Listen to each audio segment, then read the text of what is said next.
are back. You're listening to You Would Think, the Philadelphia Flyers podcast. I'm your host, Kyle Collington, and joining me once again, Mr. Kevin Durso. Kevin, how are you? I'm doing well. How are you? I'm doing good. Kevin, the Flyers have a president of hockey ops. They do? And it's not any of these names we heard. There weren't even a ton of names floating around, but we heard a few. Mm-hmm. Not Ron Francis. Who am I thinking of? Doug Wilson was a name that was floating around. Ron Francis, Doug Wilson, they're the same player. It's fine. So that was a name that floated around, and it turns out a name floated around starting about Wednesday-ish, and by Friday it had gotten the steam that Keith Jones has been named as the president of hockey ops for the Philadelphia Flyers. And in a joint statement that surprised absolutely zero people, the interim tag was removed from Danny Briere. He is the Philadelphia Flyers full-time GM moving forward. That is something we all expected. Keith Jones, though, is not something that a lot of people expected. Kevin, when did you first hear about this, and where did this come from? Same time that everybody else seemed to, for the most part. I mean, there was some talk. I'm trying to think of who exactly said it first or whatever. I heard it was Elliot Friedman on 30. Well, I think that Elliot Friedman that's not the first place I heard Keith Jones. The first place I heard Keith Jones from was Frank Saravalli. Okay. Shocker. What I heard from Elliot Friedman, if I'm not mistaken, kind of as the week built up, was they like at the beginning there were a lot of names floated out there. This guy could be considered. This person could be considered. We had you had the two assistants from Vancouver that Emily Castonguay, Cami Granato. So it wasn't just guys. Let's make that clear. Fair enough. And Friedman said something along the lines of, there's all this information out there. They've kind of gotten it more under wraps, and there's possible candidates out there that we don't know. Yeah. That we just know that there's a lot of activity. They're nearing the finish line with this, and there's possibly something we don't know. And I think that the only hint of this that I think existed was, let's not forget the other name that was really floated around from the beginning almost, which was Eddie Olczyk, which is a very similar vein to Keith Jones. Let's be real. They were they were on the same broadcast team on the same network, during the playoffs. So it's, that part's not really shocking. It was kind of the, I guess, the sudden nature of which these are the two finalists. And then boom, here it is. It's Keith Jones. I think it became more obvious once it was realized that Keith Jones was in this, that it was going that direction more.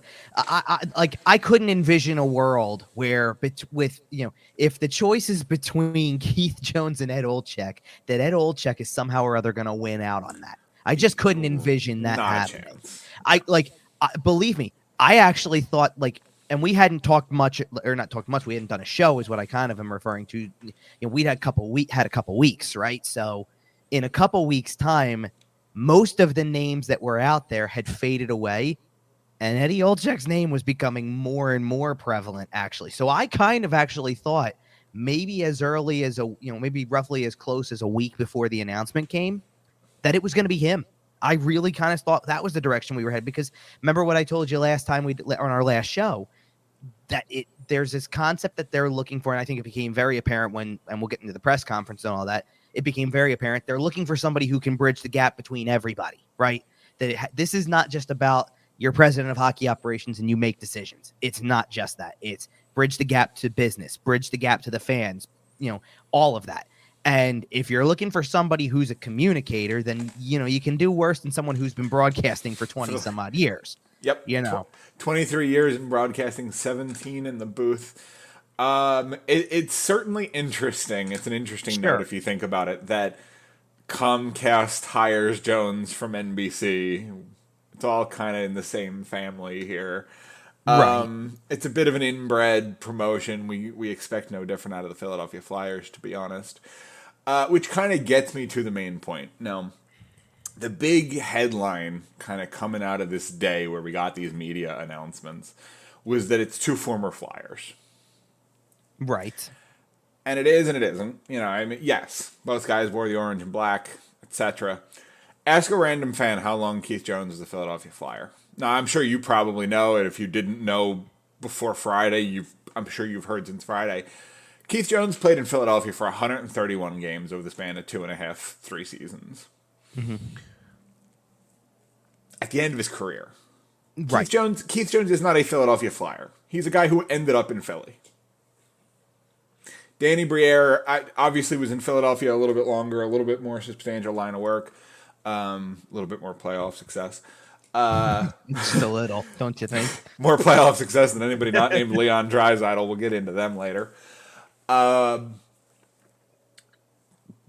it's a little bit different, but if you ask a lot of people, and especially a lot of people in upstate New York, Danny Briere is a Buffalo Sabre. When you think about the player. We've talked about this being a problem in this organization before, that, we keep hiring the same old guys and keep recycling the same stuff, and this is not that. That being said, personally, I'm thrilled about the Danny Briere. I don't even want to call it a hire. He's been the GM for 3 months, in all honesty. Let's make something very clear, because this really is an easy thing to say about Briere, because they all flat out said it. There was nobody else considered. No. It's been his job since he got it. And when it really, I think the only question was, depending on who they hired for the president role, that person was, I guess, going to be able to potentially sit there and say, I want to go in a different direction. Right. Obviously, Keith Jones does not have an objection here. That John Tortorella doesn't.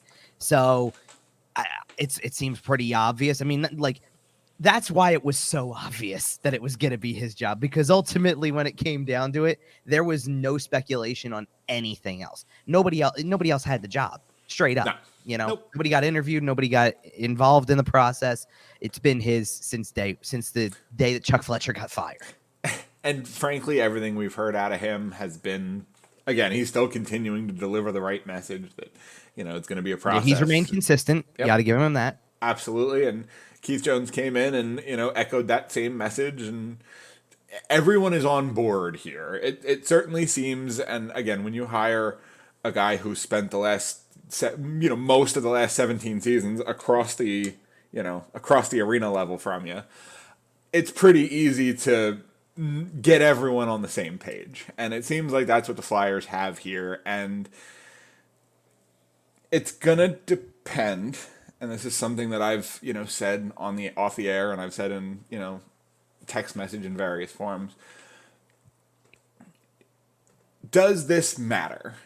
Will this lead to a change in the way the Flyers organization has been going over the last decade and a half or so?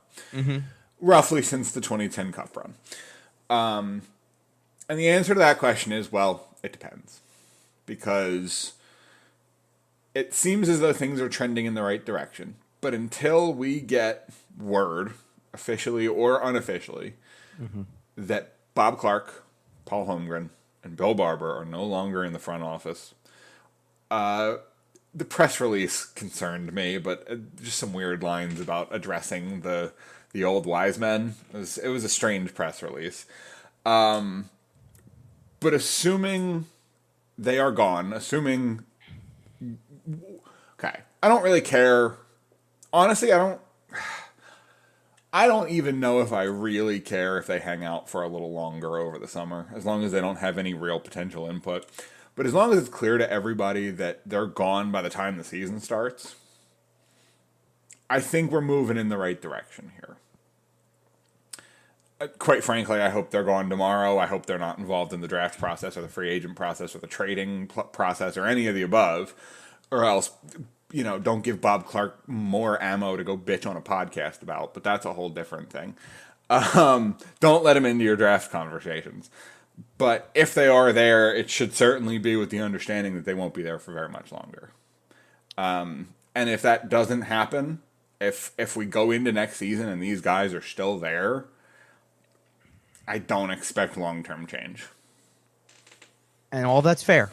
I assume the release you're talking about was the New Era release, not It's a new era of orange, Kevin. Look, I'm shaking my head at that one because of the fact that this franchise has really come up with some head scratching mottos over the years and Fly or die taglines will and all just this go stuff. down in history. You know, Fly or die is the best of all time, and you I mean, cannot convince me otherwise. here's because like I'm curious to know, or like kind of what lines you're pointing out, so to speak. Because I'm just trying to look at it, and it's just, I'm like, I have the statement or the new era of orange, welcome to the new era of orange, that kind of thing in there. Yeah, so it wasn't that press release. It was the article that went along with it.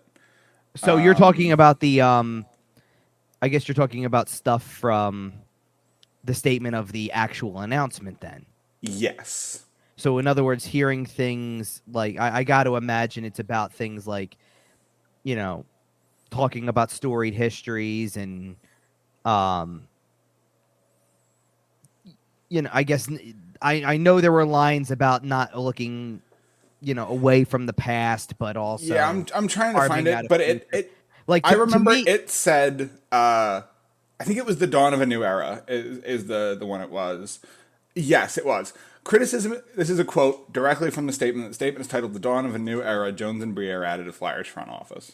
Posted by Brian Smith. Shout out to Brian Smith. It's great writing.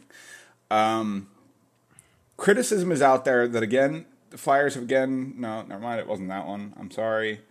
It was... Okay. And that takes us to the recent notion of wise men and advisors controlling things and keeping the Flyers like they were in the past. All of that is a myth. The Flyers have a very active and passionate alumni, some of whom have worked for the team. But the idea that alumni are sitting around in Voorhees telling people what to do is pure fiction. Yes, they are available for opinion on a given topic if anyone asks for it. Anyone in any business leadership position will turn to people they trust for advice on any given situation, and any Flyers executive or staffer would be foolish not to reach out for pertinent advice from two people who have combined for nearly 100 years of service to the organization because of some false perception that they have a level of influence that they don't. But make no mistake, final decisions on anything, whether made by Briere, Jones, Hoferty, Camillo, or Tortorella, will be made by those individuals or that group alone. But yes, they actually wrote in an article on the team's website that presumably was approved by the team. They really wrote that last paragraph. The idea that alumni are sitting around in Voorhees telling people what to do is pure fiction. I mean... And then you immediately go on to say, well, they don't tell people what to do, but, of course people ask them for advice, and they should. Okay, so they have influence. It's contradictory to an extent. So you're telling me they don't step forward and offer the advice, but it is certainly correct to go to them and ask them. Well, and I assume that the purpose of that line or of those sentences are that they don't really like. Bob Clark doesn't necessarily live in the area per se, but it doesn't mean he's not a phone call away either. Like, right. I understand. I'm not sitting here saying that they have dedicated offices in Voorhees, that they're at the draft table and all of that. I'm not saying that. But what we are saying is that, like, and here's the thing. You're not going to tell me that those people did not have some level of involvement, again, probably because they were asked. Bob Clark went on a podcast. Well, we all wanted to draft McCarr. Well, first of all, no, you wanted to draft Miro Heiskanen, but whatever. Well, we all said we should have drafted McCarr. Okay, so you have influence. You were attempting to influence Ron Hextall at the time, and you failed in that influence, which is why you ended up canning it. But you admitted on that podcast, Bob, that you have influence on the team. I think that there's some things that are a little off base there because you're going back to 2017 draft when Hextall was still in charge. That's fair. I got to imagine that the point of that is that some things have changed in the last 5 years in that respect. Chuck Fletcher has never been known for his backbone in terms of his bosses. Come on now. No, and I didn't say that, like, because let's put it this way. I told you he doesn't make decisions on his own. Chuck Fletcher never made decisions on. It was all kind of like. And Ron Hextall did, and that was the problem, and that's what we've been coming back to for the last 2 years on this show. And that's whatever. Like at this point in time, you want to define a new era and you want to talk about new voices and new perspectives, then those people have to be gone. Well, but then it sounds like they won't be. You know what I mean? Like again, if you want to define it today as they're available, fine. Define it as they're available. But but they don't need to be ever present. That's what you're talking about. Ever present is not good. No. And I'm sorry, it's tough to convince people. And that's why, like, you can say, I'm not denying the part where it's a myth that they control the whole thing. I've told you that. They don't make the day-to-day decisions. They're not putting the team physically together. But when it came to key decisions like who's the next general manager or who's whatever, and guess what? This time around, I never heard their names one time. Nope. No, in fact, I believe it was said directly that they were not consulted on specifically firing Chuck Fletcher and putting Danny Briere in that spot. And the fact that Danny Briere was put there without their consideration, and then the interim tag was removed, presumably also really without their consideration, is a fantastic step in the right direction. And I do believe that they will be gone, effectively immediately. If they are not, is where I have the problem. But I do think that at this point, the organization is going to close the door on the bullies, finally. Well, and look, that should be all that matters. You know, I don't think you're getting what you completely want, which is a formal announcement. I don't think it's ever coming. Fair enough. And they're never going to, I'm not going to say never going to push them completely out the door, but like, let's be real about something. What is next year? Next year is the 50th anniversary of the 1974 Stanley Cup. They're going to be around. Yep. Do you know what I did like from a lot of what I've heard to an extent? First of all, the biggest thing about the press conference was first of all, obviously the presence of all 5 people that are part of this group. Yeah. But specifically the presence of Dan Hilferty. Yes. Because let's remember that ownership representation, the governor of the team, the representation of Comcast itself has been invisible for anywhere between, at this point, 15, 16 months. Maybe you're going on almost a half a year. I mean, we're talking January 2022 when the aggressive retool press conference was had. And that's the last time anybody saw Dave Scott. Yep. So, and pretty much the last time anybody heard from him in a newsworthy fashion, other than people throwing his name, like I did, throwing his name in articles to reference the fact that he doesn't seem to be around, until the announcement that he was resigning from the position, that he was retiring. Right? Fair enough. You get Dan Hilferty in front of people, and I think this is important because this is exactly what you do with your alumni too. He says, I'm not going to be Ed Snyder. Nobody else can be Ed Snyder. But you know what I am going to do? I'm going to walk around the arena. I'm going to be present. I'm going to talk to people. That's important. Dan Hilferty's going to be a real popular guy. And I think that when that news came out, I think there was always a hint of possibility that that's the type of guy he was going to be. I think there was hope that was what he was going to be. That instead of getting some invisible ownership representation like they had, you're going to get somebody who's a little bit more around. You're going to, what's the thing that the Flyers seem to need more from that? It's not like, and I've said this, I kind of have said this before because a lot of people are still on the sell the team bus, and Hilferty also addressed that, by the way. They're not for sale. They won't be all that. No. There's an element of you don't want that, because at the end of the day, that's where your money comes from. You want to invest in every resource possible to make the best team possible. You want that.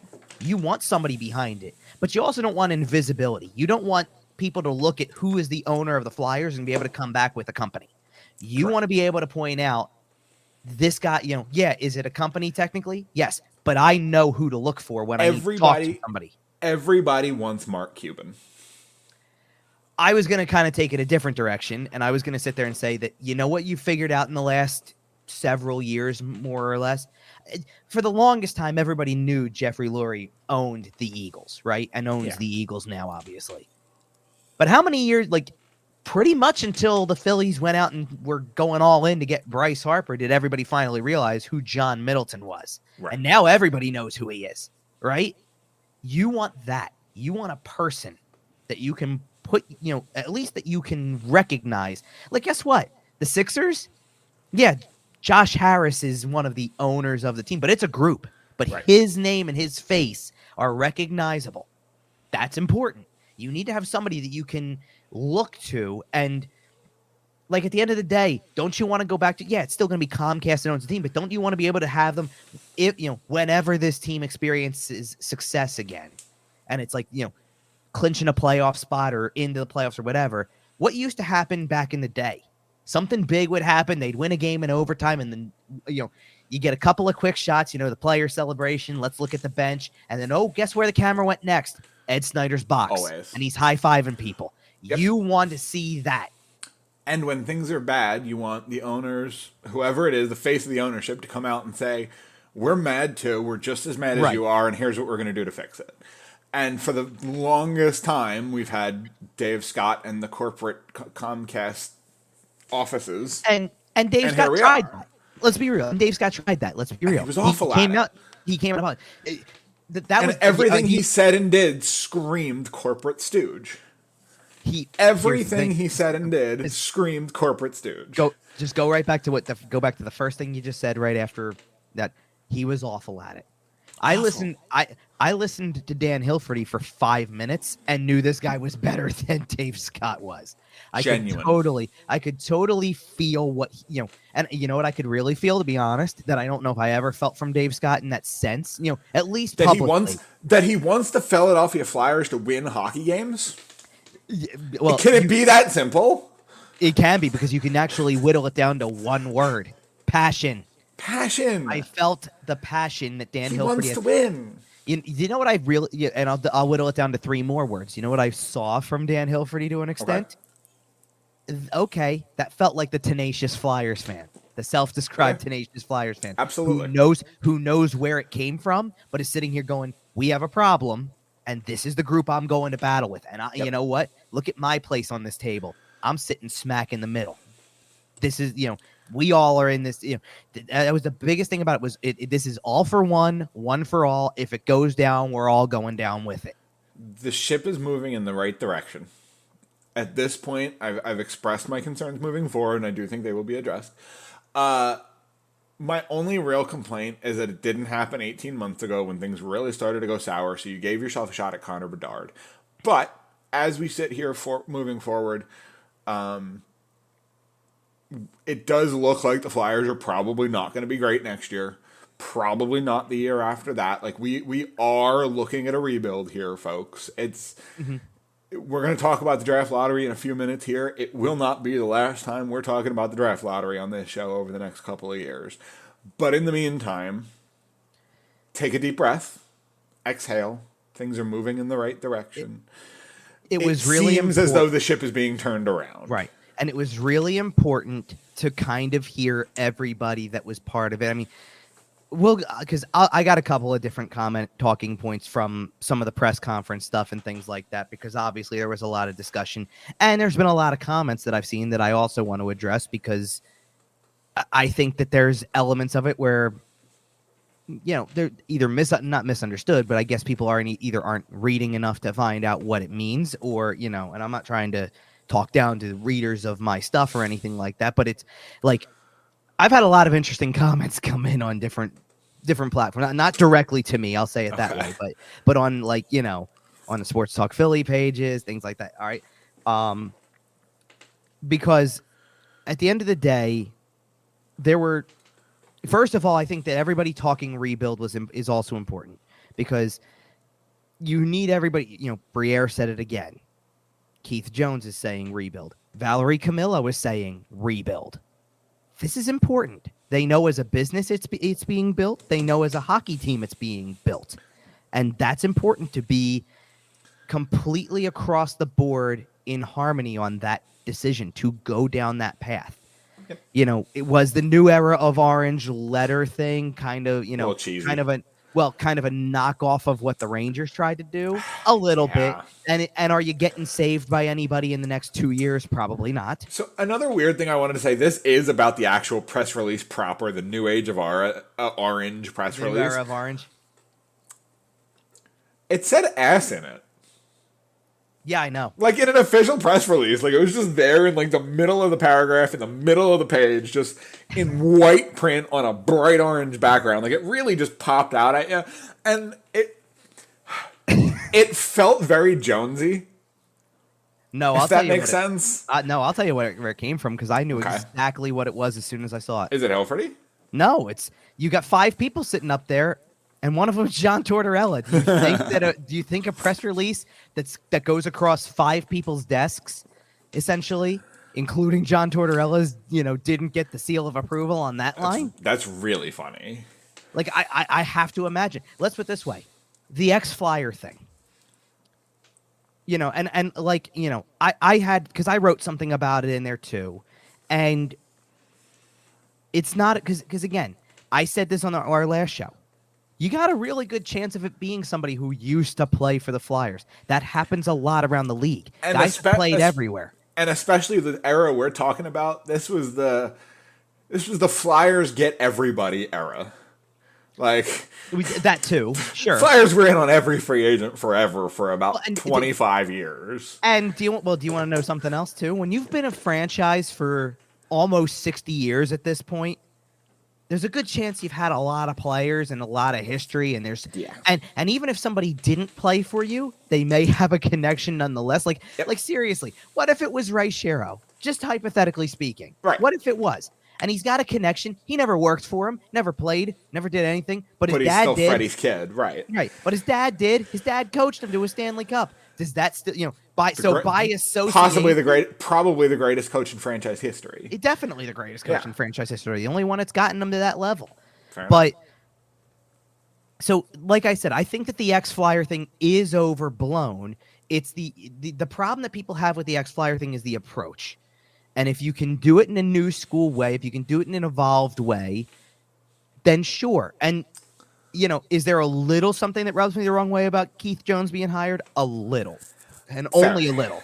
Only because of the fact that because it could have been you. It's a colleague. No, it's not that at all. If you had known it was open, you would have applied for it. I made this joke a lot that, if I just slick my hair back and somehow put on a French Canadian accent, I probably could pass for Danny. I mean, I am his height. I'm kind of his skin complexion, I would say. I could probably make a pass. I've stood next to the guy. I know I'm his height. Does Danny eat some spaghetti and meatballs? But come on. He hating on the chicken parm just like Torts does? No. What we're supposed to be saying? All right. No. But nonetheless, because here's the interesting part of this, okay? Because timing is everything in some of these things, as you know. Sometimes these things always creep up on you at the worst possible time. So let me give you a timeline of how this week went. Okay. Wednesday, or last week anyway. Wednesday was when the report of it's down to 2, and then realistically it was 1 pretty quickly. We knew who was getting hired. Official announcement probably Thursday, right? All that. Okay, that was Wednesday. I woke up on Thursday morning, saw the official announcement, saw the new era thing, and then the official announcement of who's the president and all that type of stuff, right? Wrote that article and then got it, I hope you saw it. I hope you saw my initial reaction piece that I posted on Friday, because, I went a different direction. Let's just say that I went a different direction because that other people did too, to be honest, because they had the press conference on Friday at Wells Fargo Center, and a particular someone in the music industry was going to be across the street later that night. Right. And I may have made a handful of references to that in the article because New Era was a little too perfect. It's yep. If you know what I'm getting at. It was, yep. There were other musical references in that article for what it's worth. It wasn't just her, but nonetheless. Beside the point, I should also give full disclosure. That's a whirlwind. Like, I'm glad that we didn't do the show on Sunday. Because... Okay. Whirlwind 48 hours for me. Okay, the news is going to come out, right? So I'm prepared for it. It's going to be announced on probably Thursday morning. So I'm prepared for it, but I do have to react to it. And the press conference I find out is going to be Friday morning at 11:30. Right. which just happened to be the same day as my sister's wedding. Oh, I thought you were about to tell me you scored a Taylor Swift ticket last minute. I thought we were making allusions to that. No. This is like a date that has been circled on the calendar for a year and a half. Yep. But before it was 2023, this is already circled. Do not do anything on this day. So what day is the press conference? Of course. Friday.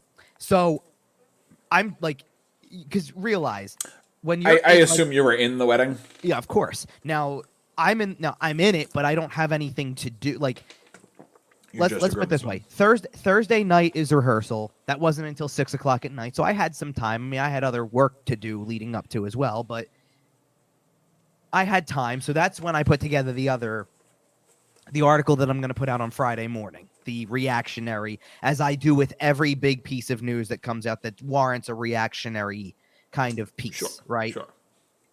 Friday, when the press conference happens, now we're in different territory because I've been up since like 6:00 in the morning because I had to drive my wife to get hair and makeup done. And then I'm with my dad the entire morning while we wait for everything else to take place. The wedding's at 4:00. I'm needed where I got to go at 1:30 in the afternoon. The press conference, again, is at 11:30 in the morning. And this is hey, let's just stick Danny Briere in front of a microphone for 20 minutes. No, this was a full-on presentation at the Wells Fargo Center. Uploaded to the YouTube channel in 2 25-minute parts. with additional separate interviews on the side after the fact. Yep. So there's a lot of information to be thrown around. And it was almost a media day. Right. And I'm trying to watch this in about in the half hour or so span that I have before I have to start getting ready and then leave. Man, I'm sure you had earbuds and it's way less dramatic, but I'm just picturing you in the corner of a bridal suite with like your phone up to your ear, just trying to listen to what Val Camillo has to say. So not quite. Well, so not quite, because this is all the preparation period. So we're not even there yet. Where that's the part of it. But I'm like I'm supposed to get a shower. I'm supposed to get into the tux, all that type of stuff. I gotta get ready to go for the thing, and I'm like trying to eat lunch over this. And hopefully drag this out so that I get to at least the end of the part where I don't feel like I have to listen as much anymore. I made it through probably about, if I'm being honest, I made it through all the introductions and I made it through about half of the Q&A before they broke it off and went on into the asides. But let me tell you something about, especially when you're around family at a wedding on a Friday night. Many congratulations to your sister, by the way. I wanted to throw that thank you very much. It was, yeah. And it was, and by the way, full disclosure, great night. Everything, felt like everything couldn't have gone better. That's like awesome. Everybody had a great time, and so it couldn't have gone better after that, like all that type of stuff. And I even kind of joked, I'm thankful they made the announcement part on Thursday, so I wasn't sitting there waiting. Well, so I wasn't sitting there on Friday morning going, when's it coming out so I can post this? Like. Imagine they don't announce it 3:55 Friday afternoon. They drop it. Well, guess what? 3:55 on Friday afternoon was exactly the time that we were told in the church we were at. Go time, Yep, I know. Like, that's it. Anyway, beside the point. Next step. So the thing about when you're at a wedding with family and people know what you do, I had to have been asked at least 10 to 15 times that over the course of that night. What you think? What do you think? Jonesy, huh? No, so what? Jonesy, huh? Okay, so now it's been a couple days, and I'm going to put you on the spot here. We are recording on Tuesday evening. So Kevin, Jonesy, what do you think? So this is where one of the comments comes in. I have nothing against, first of all, nothing against Keith Jones or Danny Briere's people. Two of the nicest guys you could meet. Seriously. And they seem like it. Yeah. I mean, and I know that people said that about Chuck Fletcher. I know, but like seriously, these are people who have been around the press box as long as I have, practically, to an extent. I mean, Danny Briere a little less because Danny Briere was still playing at the time, right? But Keith Jones has been there for but Keith Jones has been there that long. As long as I've been covering games, Keith Jones is there, and he's one of the nicest guys, and can combine the smarts with the humor and has let's be real, knows everybody there is to know. You never have doubts on that. One of the things that I saw some questions about was because I wrote about their inexperience, and a lot of that was met with inexperience. Well, they're really smart hockey guys. Didn't say that. Right. What I'm talking about is that I don't know if Danny Briere can negotiate contracts. Right. I don't know if he can make trades. I don't know if he can draft. Right. Does he I know? have no clue. Does he know if a third line player with 42 points last year is worth a second round pick? Like, does Danny Briere know that, or whatever the deal is? You know what I mean? Now, I hope that he's learned a lot in the years that he's had time to kind of get there, and I'm not going to deny that he's put in the work. So that's not the problem. To be honest, the inexperienced thing is a little less for Keith Jones just because of the fact that, again, this is kind of glorified PR. You really just need to be a springboard to relationships as far as I'm concerned. Absolutely. For the hockey side. Like the thing that makes you qualified for the president of hockey operations job in the way it was described is you know everybody. Yep. So if you know somebody who's good for the job, go get them. That's the point. And a lot of times I feel like your president of hockey ops, their role is to manage up and is to basically keep ownership and upper management happy with what the hockey ops team is doing. And it's a little different, to be honest. It's all in one step. Right. Well, and how do you have a 5-minute conversation with Keith Jones and not walk away smiling? Like, come on. Mm-hmm. Look at him. He's Jonesy. And so 17 years in the booth, 23 years in broadcasting. Not a whole lot of time in hockey ops. He kind of walked in right after his career ended. Okay. Like I said, I will admit I'm a little nervous. Mm-hmm. And you should be. I'm willing to trust the people that are there. But listen, Keith, Danny, if you're listening, and I know you're not, but if you're listening, I have two pieces of advice for you, and it's simple and they're related. 1, hire an analytics department. 2, trust them. That's it. Well, they have one. They can get a good one. Make sure they're good. Trust them. I have some good news for you on this front. Okay, great.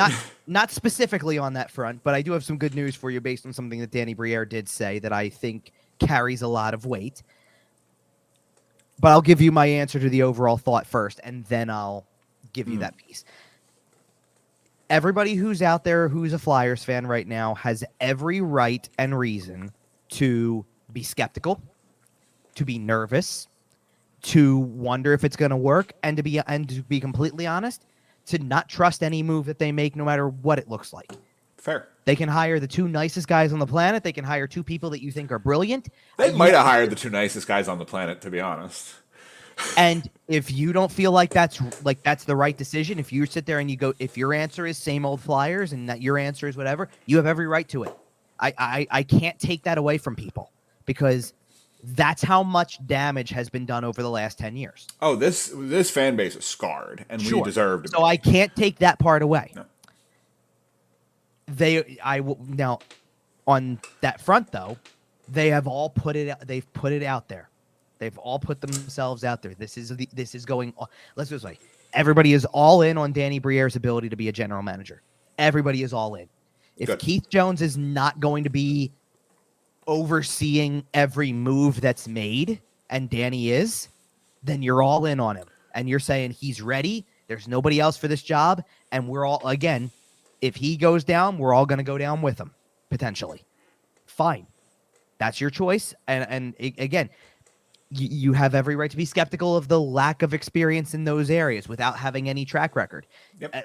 At least when, because let's be real about something. Ron Hextall's first true GM job was in Philly, but he came from an assistant GM role in LA and was behind a lot of the championship stuff. And people kind of went, well, the track record says this is nothing. What does Danny Briere have other than working under Chuck Fletcher for a year and a half? The Maine Mariners of the ECHL, which is not a whole lot. But not to the NHL level. That's what I'm getting at. So if you're afraid because the only NHL experience he's got is under the previous guy, then you have a right to feel that way. Yeah. Especially if there were other forces that, I'm not going to say steering the ship, but maybe had a hand on the wheel, and those are gone now as well, then Danny Briere kind of is on his own a little bit from that sense. And because of those feelings, and because of the way, as in the word that you use, Kyle, is perfect, scarred. If that's how if that's how you feel, and they haven't earned it from you, and they won't for some time, then I can't sway you in this. But if you're on the fence, or if you're still like, I just want them to be good again, and I hope that they get the right people, and you're in the thing, the best thing you can do is give this a shot then, because it doesn't feel exactly the same. No, There's something different. Briere definitely doesn't feel the same, and I know he was a long-time Flyer. I don't care about that. He knows today's players. Right. And think about who Danny Briere was as a player. Think about the words used to describe Danny Briere. Small, quick, athletic, smart, good shot, small. Did I mention small? Right. And well, you're going to bring me to my other two comments, by the way. So I'm winding us towards kind of the analytics department. Right. Danny Briere was always an analytics type player. Hopefully. And okay, if you look at the president / GM power balances, let's say it's roughly 80-20 in terms of your GM does most everything, but the president kind of has final say type of deal. Mm-hmm. I think it's going to be a nice little blend because Danny Briere is going to bring some of that youth, presumably analytics-minded hockey, I assume. And Keith Jones has a little bit more of that older school boys club eye test. I think it's going to be a really good blend. We've talked about it before. We don't want to go 100% analytics. We don't want to go 100% eye test. We're looking for a blend. I think that's what we have here. And I want to bring in the third part of the equation then, because the person who we've talked the least about in all of this is John Tortorella, who is going to have more say than the typical head coach does. Absolutely. Now risk reward, because sure, you're getting the balance of this. If Danny Briere is going to be more analytical, then Tortorella is going to be more eye test. And that's fine if you blend the two styles together.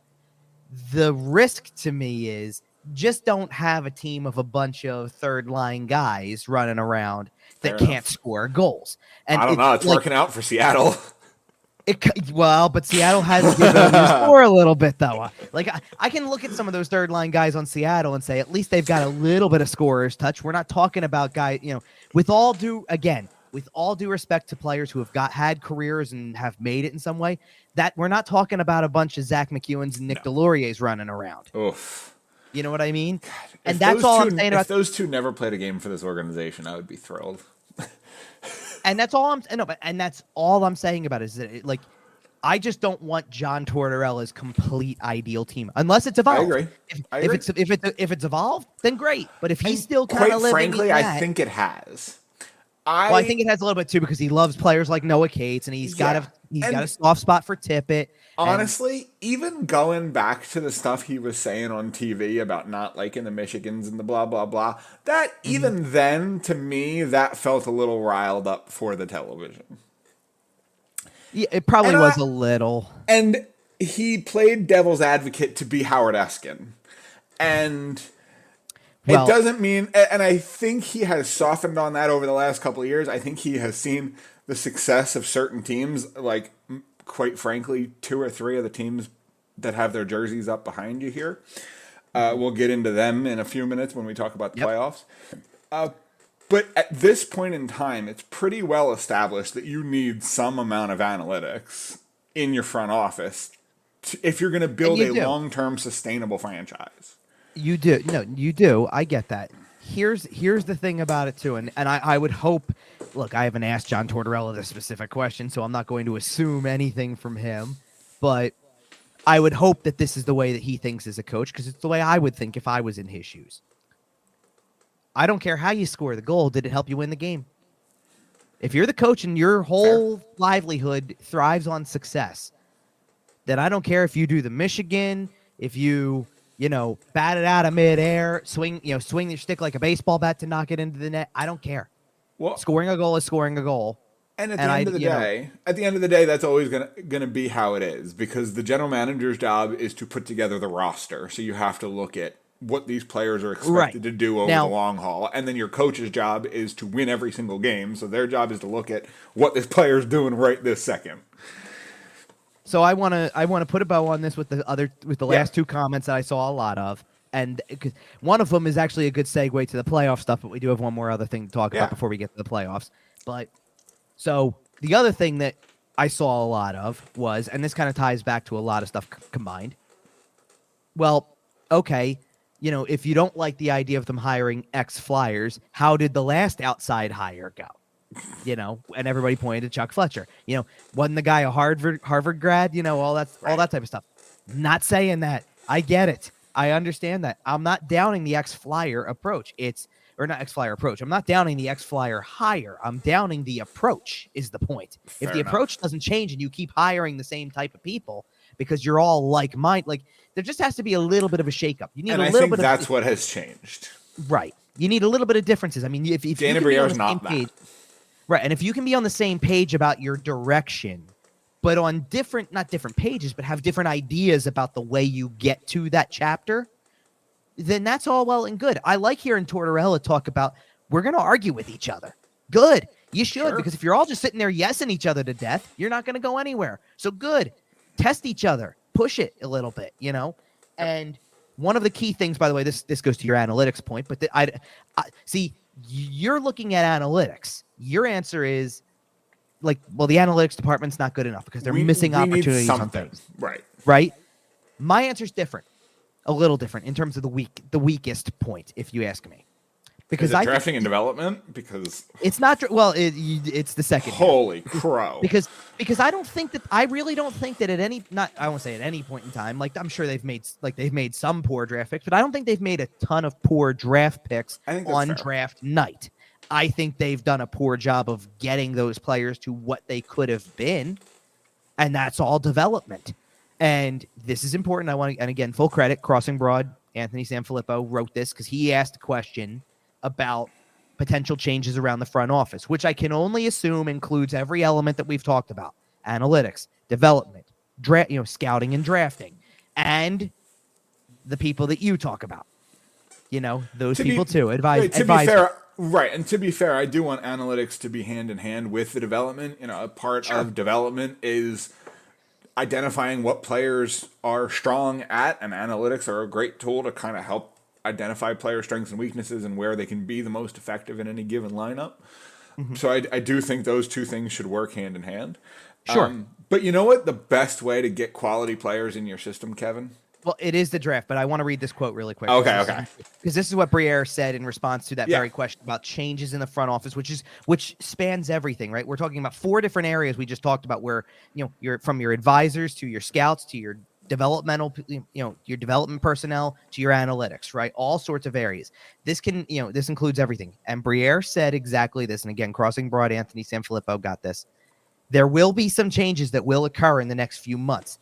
That's where having the chance to be inside the last 2+ years and dealing with every department on the hockey side, I was able to find out where our strong spots are, where our weaker spots are, and what we need to improve on. You haven't seen too much yet because I wanted to get Keith's opinion on it. I didn't want to get too ahead of myself because I wanted to respect the process.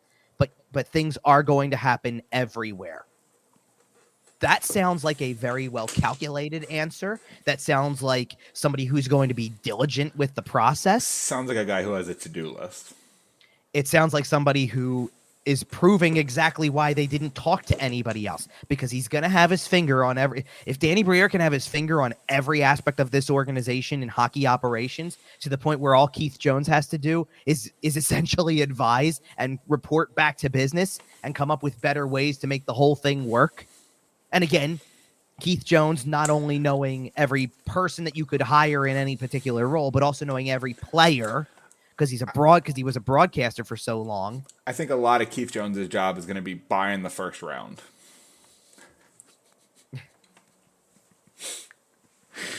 But either way, good for them. It could be. Yeah, I think he's going to spend a lot of time hanging out with people, and I think, quite frankly, I think Danny Briere is going to do a good job, and it might take a little time. It might take a little growing pains. Obviously, there's a bit of a teardown to be done here. I mentioned Nick Delorier never playing again, and unfortunately, that's not going to be the case.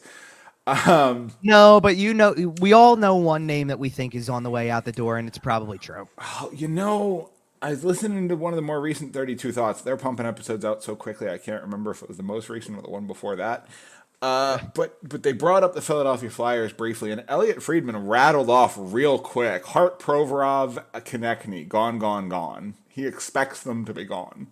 Seriously, see, I didn't hear that one yet. And I don't know. I think that might be a little extreme, to be honest. Right, I think he's that. I think he's looking at the situation and making some assumptions more than any like actual concrete hearing anything. You know what? I want to pump the brakes a little bit on some of the stuff that Elliot. Look, we respect the hell out of Elliot Friedman. We've said that on the show for months on end, right? Oh, years.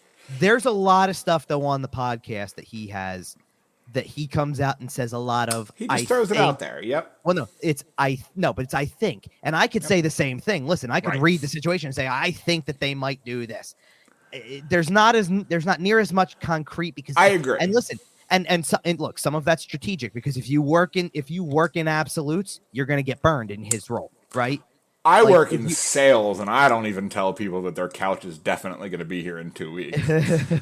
Exactly. No, now the one that I do buy, by the way, is the consistent mentioning of Kevin Hayes and the Columbus Blue Jackets. I do buy that. I think that there's a lot of smoke there, and I don't think that let's put it this way: what the Johnny Gaudreau tampering committee takes on a new town. But what's changed from the exit interview process to now, other than Keith Jones getting hired? What's changed? Not much.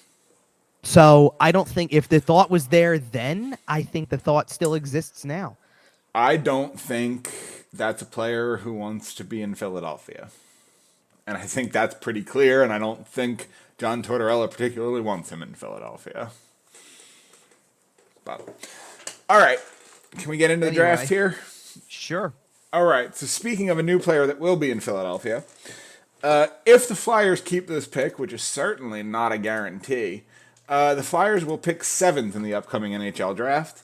They did not win the draft lottery. There was remarkably little change at the lottery, really just the flipping of the top spots, leading to the Chicago Blackhawks getting the first overall pick and landing the right to draft Connor Bedard. Kevin. Yeah. What you got? Nothing really on the Flyers front. I mean, You didn't win a lottery. You only had a 6.5% shot at winning. There's really no story here. I was gonna say, be thankful you didn't drop. Is more Fair. the thing, at this point. Like, realize that you actually have a greater chance going into that to pick 8th than 7th when it comes around. In that sense, like you really actually have a greater chance of at least watching one team behind you advance past you, so you drop a spot. Right. The fact that there was little change was actually good for the Flyers. Right. Like, if nothing else, watching as the cards were being flipped and watching as number 9 went over, and it's like, okay, good, no change. Number 8 went over. Okay, good, no change. This is it. Moment of truth. It's either 1, 2, or 7. And at this point, fine. Look, it's a 6.5% chance at 1. Take 7 if that's what you're going to get. Right. You made your bet anyway by winning games at different points in the season. We know this. We already are there. Whatever the case may be. Again, I feel like we had this discussion when we talked about all the stuff with the Chicago Blackhawks, however many moons ago at this point. It's been a little while, obviously, since that particular show. And the reason why it was the way it was. It was because when that whole scandal came out with the Chicago Blackhawks, the thing that hurt the most from our perspective was the timeline of the events that were going on and sweeping it under the rug. And it's, because we can't be inconvenienced in the Stanley Cup final in 2010 against the Flyers. And it's like, okay, so that hurts a little bit. Yep. Right. That hurts a little bit. But what about, what about the repercussions of that is basically the point. Like, the fact the fact that Chicago Blackhawks didn't sacrifice any draft capital is insane. And they were fined $1.5 million, $2 million, $2 million, something like that. $2 million. They made more money. They made it all back in season that ticket sales in the first 90 minutes. Yep. They made $2.5 million. They made more money in the first 90 minutes than they were fined for sexual abuse and covering it up, and a grand conspiracy to cover it up for more than a decade. Right. Something that, by the way, has since unlocked more of these types of things being uncovered. This is if it's not for Kyle Beach, then we're not. I don't know if we're talking about Hockey Canada. Yeah. Right. I don't know if we get that far. It opened doors for investigations like this to happen. Yep. And here's the thing, like, The people who are out here, no, the people who are out here kind of beside themselves about the luck of the Chicago Blackhawks in terms of just trading away Patrick Kane and Jonathan Taves is leaving the team one way or the other at the end, at the end of this season, whether it's, whether he does play somewhere else or whether he just decides to retire. He's played his last game in Chicago, obviously. He plays anywhere else, honestly. I don't feel like it is either. Not with what he's gone through. I agree with you, but either way, that doesn't bother me. If you finished in the bottom 3 in the league and then get the lotto poll, right? That is and it what just it is. lines up, and it just lines up with when you traded Patrick Kane and Jonathan Taves is no longer going to be part of the team. Yeah, does it seem a little like there's nothing rigged about it? The tanking was a little blatant for some people. I do understand. You know what though? At the same time, and I do agree a little bit.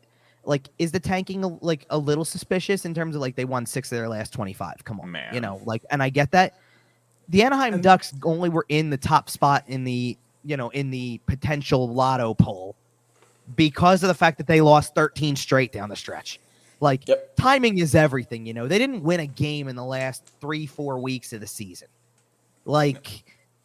You're not going to tell me that at some point in time you look and you realize what's at stake and the losses don't matter as much anymore. Right. You know what I mean? Of course. I think that there were more than just the Chicago Blackhawks who were guilty of it. I think what people look at with Chicago isn't even the 6 in the last 25 thing. It's the trades that it's trading away perfectly. The team they iced after the trade deadline was it's trading away 2 perfectly good young players in Alex DeBrincat and Kirby Dach and saying, you know what, we don't need you anymore. We're not going to do this. It was keeping Kane and Taves around for as long as humanly possible. Kane wasn't even completely healthy at different points in the season. Taves had all the health issues too. It was but I can't fault them for health issues per se because by that logic, the Flyers did that. No, it's Dach and DeBrincat that are the right. It's trading away guys and things like that, and I get it. So, and that's what okay. But all of that being said, the part that I just can't get over is the part where they didn't get hit with draft capital for a league-wide, nationwide, all over the news scandal, and having covered it up for a decade. Yep, that bothers me. I'm sorry, that bothers me in a big way. And the Rocky funny part Wirtz was is on the ownership executive board. Well, and beside the point at this point, I get that, that is relevant. I have people I had Chicago because I retweeted somebody who had kind of expressed the same thing and agreed with the same thing. That's the hardest part of it. It's not it's not rigged. It's not that they tanked. None of that matters to me. They lost a bunch of games. You kind of can't it's weird. You can't prove that they tanked per se down the stretch because they want for God's sakes, the entire playoffs could be shaken up by the fact that they won a game against Boston, or was it one game against Boston, or was it a game against Pittsburgh? I think it was. They won against somebody Pittsburgh. down the stretch. Yeah, because it was they won against Pittsburgh, which helped keep Pittsburgh out of the playoffs, helped put Florida in the playoffs, got them the lotto spot that ended up winning. It all influenced a bunch of stuff. Insane. Yeah. So I can't go there with that. But I had somebody who is clearly a Chicago fan. And I can't believe that they're Chicago. I can, but I can't believe that there's Chicago fans out there defending the fact that, Kyle Davidson had nothing to do with it. I don't care that he had nothing to do with it. This isn't about who had something to do with it, and it's a completely different regime now. They just, as far as I'm it was funny. I got criticized because the word I used was rewarded. Well, what do you call the best prospect that the league has seen since Connor McDavid? Arizona got slammed 1,000 times harder for having a couple of skates. Now, and I know that the logic from the league was, well, that affected the draft. They were working out prospects, and that was draft, blah, blah, blah, draft-related activity, whatever you want to call it. Right. The fact of the matter is, factually speaking, the Arizona Coyotes got more for working some players out than the Chicago Blackhawks did for a coach abusing a player, your entire ownership management team finding out about it in the playoffs and actively deciding, no, we're going to cover it up because it would be a distraction to our Stanley Cup run. And they then buried it. They didn't bring it up after the season and go, okay, now we can address it. They buried it. And they hid it for a decade plus, until they were called out for it. Most of them lost their jobs in hockey. And the team was fined $2 million, and that's the end of that. You can't tell me that Rocky Wirtz didn't call Gary Bettman and say, how big of a check do I need to write you for this to go away? And Gary said, how's $2 million? And Rocky said, fine, here it is. Well, especially when, like, I'm sorry, that's too easy to make back up like the way they just did. Hello. You know, you can make the money. It's not about that. But beside the point, like, you're going to make 10x that in jersey sales this year alone. I'm not going to harp on it forever kind of thing. It is what it is at this point. Because it's I don't want to call it a footnote because it's not something minor, but it's one of many things. And the list grows frequently. That embarrass you about covering the NHL as a profession? Well, I mean, not completely as a profession, but okay, but you know what I mean. Yes, I not that embarrassed me about covering it. It's just because there's enough thing like some of the things that some of the things that I can put on the list here, like of things that have been wrong with the game and things like that, don't have anything to do with anything that's really, I don't want to call it suspicious. It's just don't have anything to do with like off-ice scandal type stuff or anything like that. It's very quite clearly comes down to on-ice type things that you just need to show you care about more. And maybe the best way to show you care about it more is to, I don't know, maybe think about new leadership in a lot of areas. Yeah. I mean, and like, you know, again, conversations. Are you talking about on ice stuff like your referees being caught on hot mics talking about looking for calls against teams? I'm talking about what appears to be a clear-cut emphasis on calling a lot of penalties in this year's playoffs, so that the game flow is really not as good as it could be. The Department of Player Safety being the only usual for the first four games. Only for the first 4 games of the series. Well, fair enough. In games 5, 6, and 7, penalties are drying up. Especially penalties that create a power play. Let me specify that. They'll call 2v2s 2-on-2s all day long. Oh, I hear you. But last night in Dallas-Seattle Game 7, there was a penalty 7 minutes and 18 seconds. Eeli Tolvanen against Jamie Benn. Jamie Benn high sticking 15-20 against Morgan Geekie. Both penalties in the first period. That was it for that game. And that was not the last infraction committed in that game, just for the record. No, I believe that. And I don't mind that if it's evened up kind of at the end of the night. I understand. And I'm not trying, and there's an element of it where, like, yes, are officials going to see everything? No, they are not. There's an element where, like, I think a lot of people are at fault, if I'm being honest. And we're kind of getting off on a tangent, so I don't want to go too far with this, but fair. It's like a lot of people are at fault from all sides. Like, can the officials be way better? Yeah, they sure as hell can. Can the Department of Player Safety be better? Yeah, they sure as hell can. Should fans and, like, there's some stuff that we're looking at under a microscope, taking it down to the nanosecond to be able to see it. And you're looking at an official going, how come that didn't get called? Like, be realistic to an extent. But then there's Nurse and Petrangelo, who got the same punishment. That's player safety, though. Right. Which we've argued that for a long time. Yep. I'm not talking about penalty calls. I'm talking I'm talking about penalty calls. Let's finish up with the draft lottery here real quick. We'll put a pin in this. I do want to come back to this when we talk about the playoffs. Right. Real quick. Do you think the Flyers stay at 7? Do you think there's a chance they move up? They move down?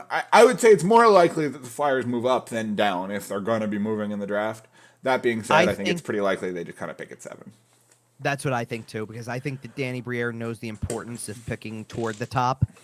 Obviously, he didn't get the chance to kind of oversee the team for the whole year to see what kind of came of it or whatever, but I just don't. I mean, there's a compelling argument to go down because if you can get more capital, I mean, you've got a lot of things. A lot of holes to fill.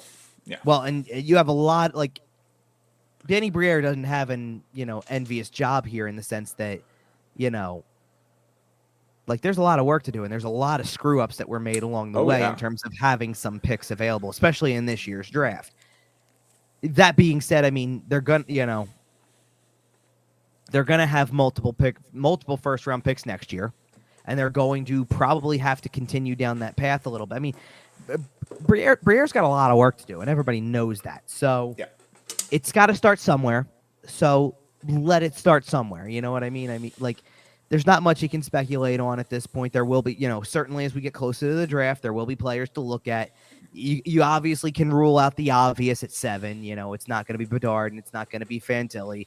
And you can probably safely also take away guys like Carlson and, Mishkov's interesting, so I don't want to speculate on anything there. He's probably the most likely to slide, but I don't necessarily know if I want the Flyers to be taking a guy like that. It's compelling argument for both sides. That's the thing. It's really compelling. I've seen a lot of, let me pull up a quick. I didn't really have a whole bunch of them. The Ivan Fedotov situation kind of spooks me a little bit. Yeah, I get that.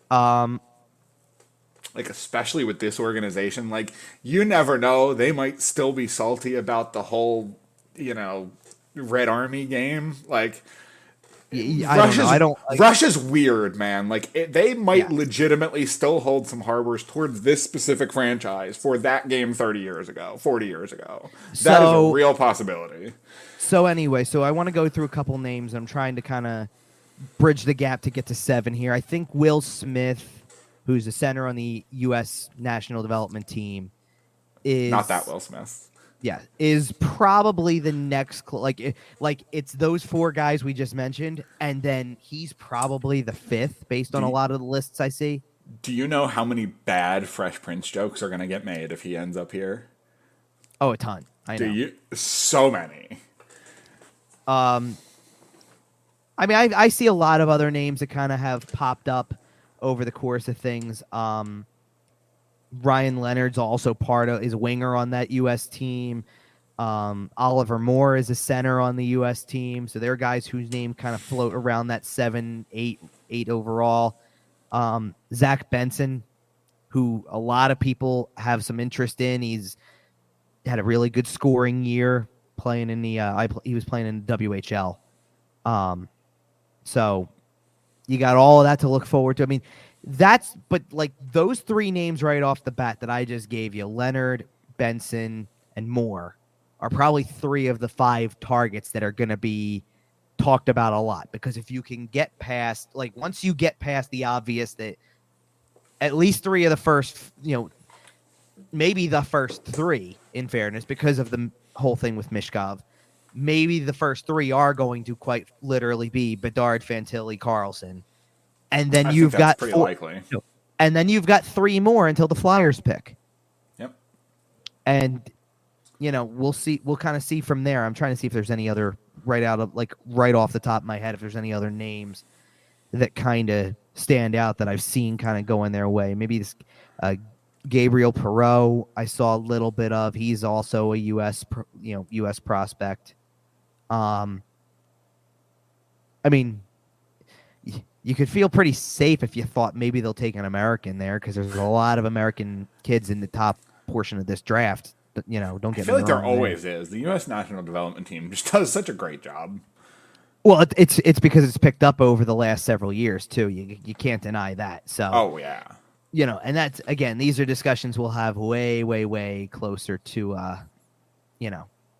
closer to the draft. Yeah, closer to the draft itself. We will.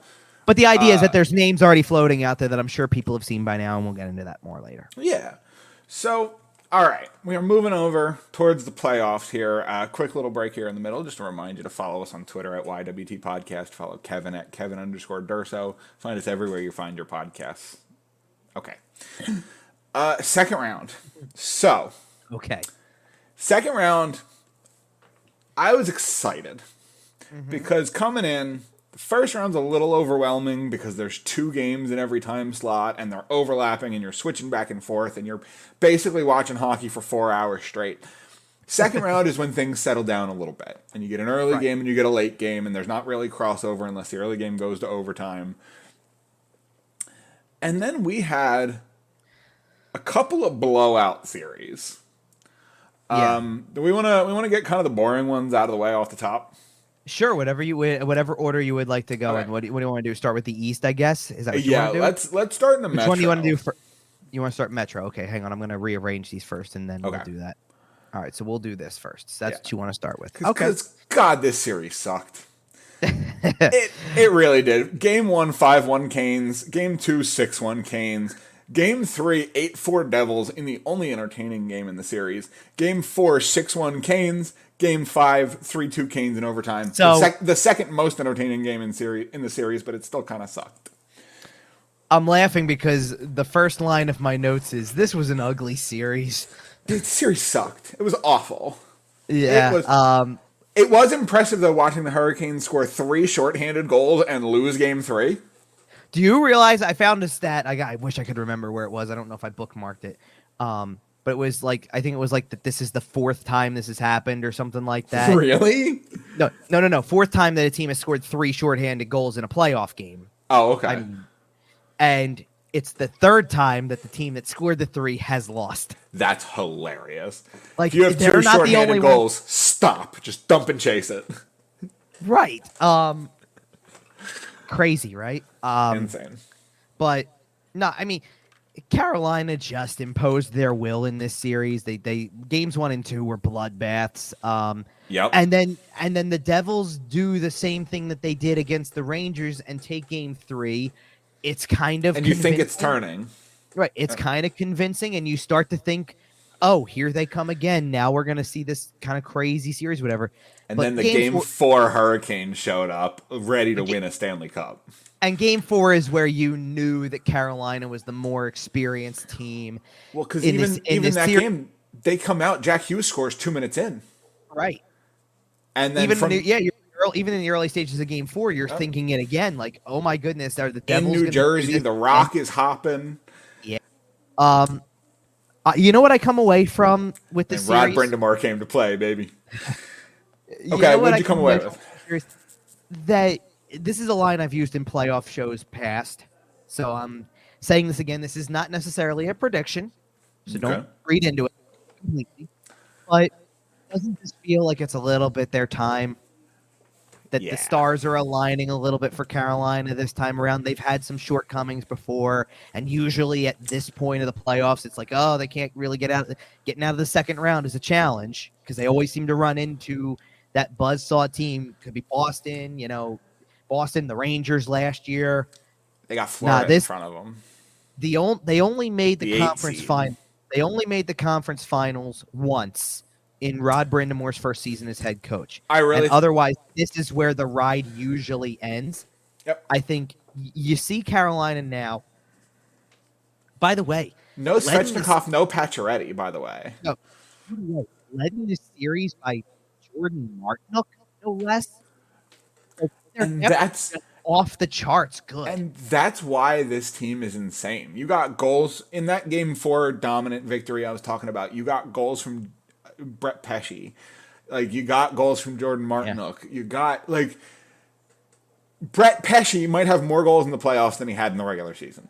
I love Brett Pesce. Brett Pesce is a defensive defenseman. Most of you don't even know who he is because Brett Pesce doesn't score points. I think he's got about 90 career points in 6 seasons. I'm gonna need a quick minute to get this back up on my screen, but I looked at something yesterday that yes, you need to know. Was it the Brett Pesce stats and the fact that he has probably had more goals? No, I've got the stats for Carolina for the series, by the way, and I just want you to take okay. So Brett Pesce had 2 goals, 2 assists in the series for 4 points. I want you to tell me, who do you think that was more than? Brett Burns. Who had Brett Burns had 3. Ha! Shane Gostisbehere. 3. Brady Shea. No, Brady Shea had a pretty good series, didn't he? Brady only had 1 goal, so you're right about that. Did he lead the entire defensive core? Did Slavin have as many points as him? Slavin had 4 points, but God, I love the Carolina Hurricanes defense. My God. Okay, but do you want me to read? You're missing 2 names that should be obvious, and this is what shocked me. Okay. Brett Pesce had more points in the series than Martin Necas and Sebastian Aho. Both had 3. Rod Brindamore is going to get a statue of him made for every corner of PNC Arena. Can I tell you who the top 4 point guys in the series were? Okay. Or better yet, the only 4 players that were point per game in the series. Okay, go for it. I already mentioned Jordan Martinook. Yeah, Martinook had 3 a hell goals. of a series. Martinook had 3 goals. Was Jesper Fast one of them?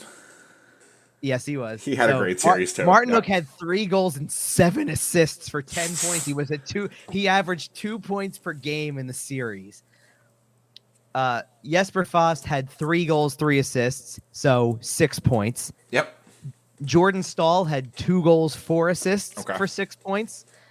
And the last one, Jesperi Kokaniemi, 3 goals, 2 assists, 5 points. All before you get to, Brett Pesce at 4, Jacob Slavin at 4, and Seth Jarvis at 4. And I think Seth Jarvis is kind of crossing into that Nakash stratosphere a little bit. Like he's going to be a really good player for a long time. The Carolina Hurricanes are doing this without Andrei Svechnikov and without Max Pacioretty.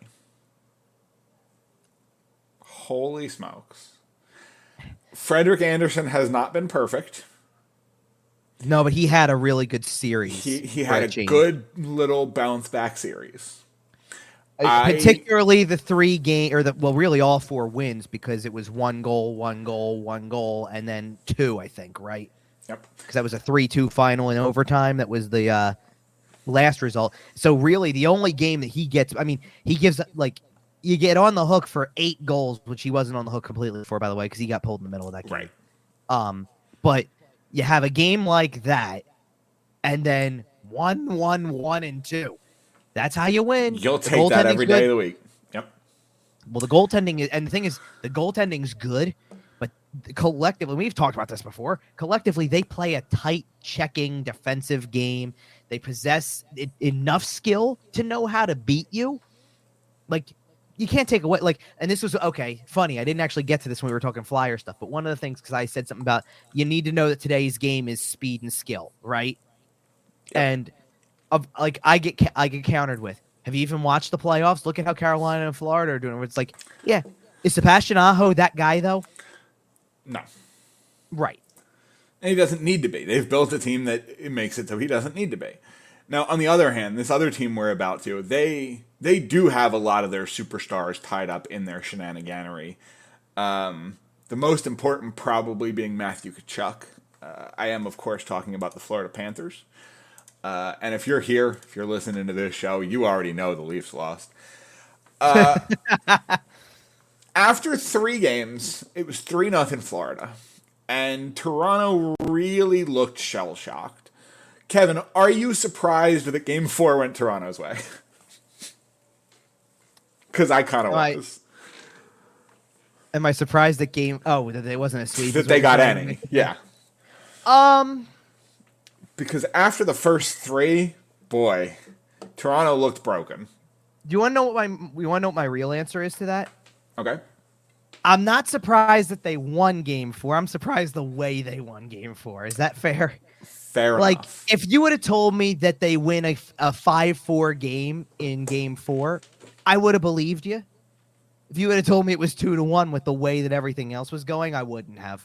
What if I told you the Leafs never scored more than 2 goals in that series? Would you have picked them to win? No, obviously. There you go. That team was not built to win 2-1 games. I know they won Game 5 2-1. That team was not built to win 2-0, 2-1 games. They just weren't. No. And the Florida Panthers did a great job of clogging the neutral zone and clogging the blue line and grinding it out. Because the answer getting dirty in the corners. Yeah. Well, because the answer for Florida is this. They just kind of kept riding that wave because, again, it's very... I don't want to completely say it's carefree, but they are playing loose. You can't deny that. They're playing with a team that has Sergei Bobrovsky behind them playing some of his best hockey. And when Sergei Bobrovsky is at the top of his game, when he is sane, because that's a relevant issue, he is one of the best goalies in the world. Right. And they are playing like a team that has one of the best goalies in the world behind them. Simple as that. Can't disagree with it. I mean, look, it's And will it stay that way? I don't know. right. Well, and the thing about Toronto is when the scoring just dries up like it did. It dried up bad.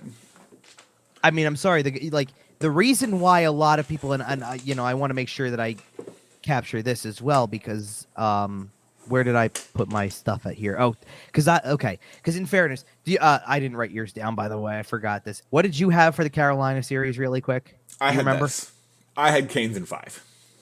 Oh, you had Canes in 5. All right, and I had Canes in 6, which fair enough. I actually feel pretty good about this. I called it pretty perfectly.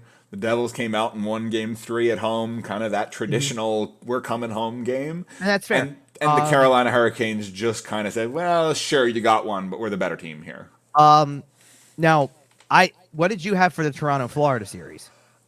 I picked the Leafs, and I believe it was 6. See, okay, and I had Toronto in 7, so look, I don't feel bad about Florida winning the series. I felt like there was some of that was going to carry over.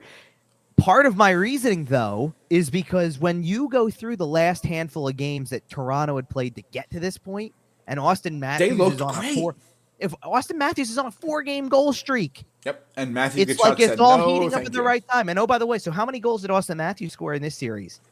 None. Matthew Tkachuk and Alex Barkov did a fantastic job with the Toronto Maple Leafs top units. So how many goals did Austin Matthews score? That would be 0. How many goals did John Tavares score? That would be 1? 0. 0. Okay. How many, and then Mitch Marner gives you 1 and is second on the team in points with 3 in the series. Nylander's the same, 2 goals, 3 points.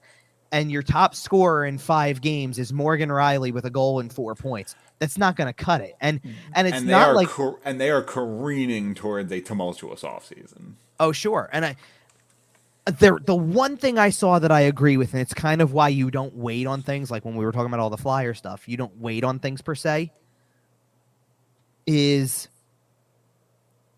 I don't know, like, what more would you like Kyle Dubas to do? You go out and you get Ryan O'Reilly. You go out and you get Nola Chari. You get Jake McCabe. You pick back Sam up Luke Lafferty. Shen. Yep. You pick back up Luke Shen, who looked the part, right? Looks like he's a good fit.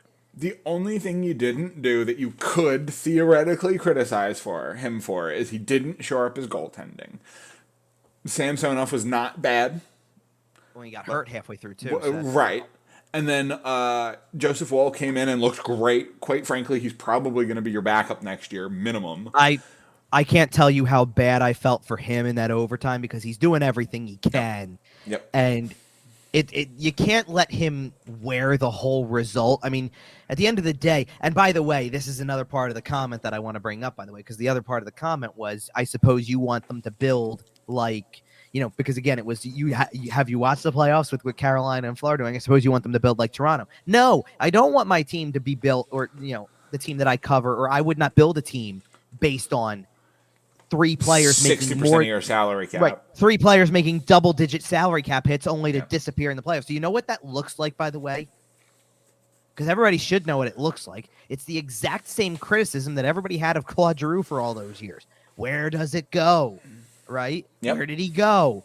All big regular season, the playoffs come, factored out. What happened? Right? Well, at what point in time do you start going, what happened, Austin Matthews? What happened, John Tavares? What happened, Mitch Marner? For the record, Marner's kind of picked that reputation up already a little bit. And Marner was, in fairness to Marner, I think Marner looked better than the other 2 did in those games. Like, at least looked like he had a pulse, and Nylander scored a key tying goal. Nylander's not going anywhere. You can't trade him. Unless I don't know if I'm not convinced. The only way you're trading Nylander is if you're tearing it all down. Because I think Nylander's the easiest one out of the group to move because I think it's harder to justify the other 3. You trade your captain, you trade your 60-goal scorer from a couple of years ago. If you trade Nylander, you have to trade another one because you're not going to trade Nylander and get better for his money. You're just not. And is it possible that the 2 that stay are Matthews and Tavares and it's Marner?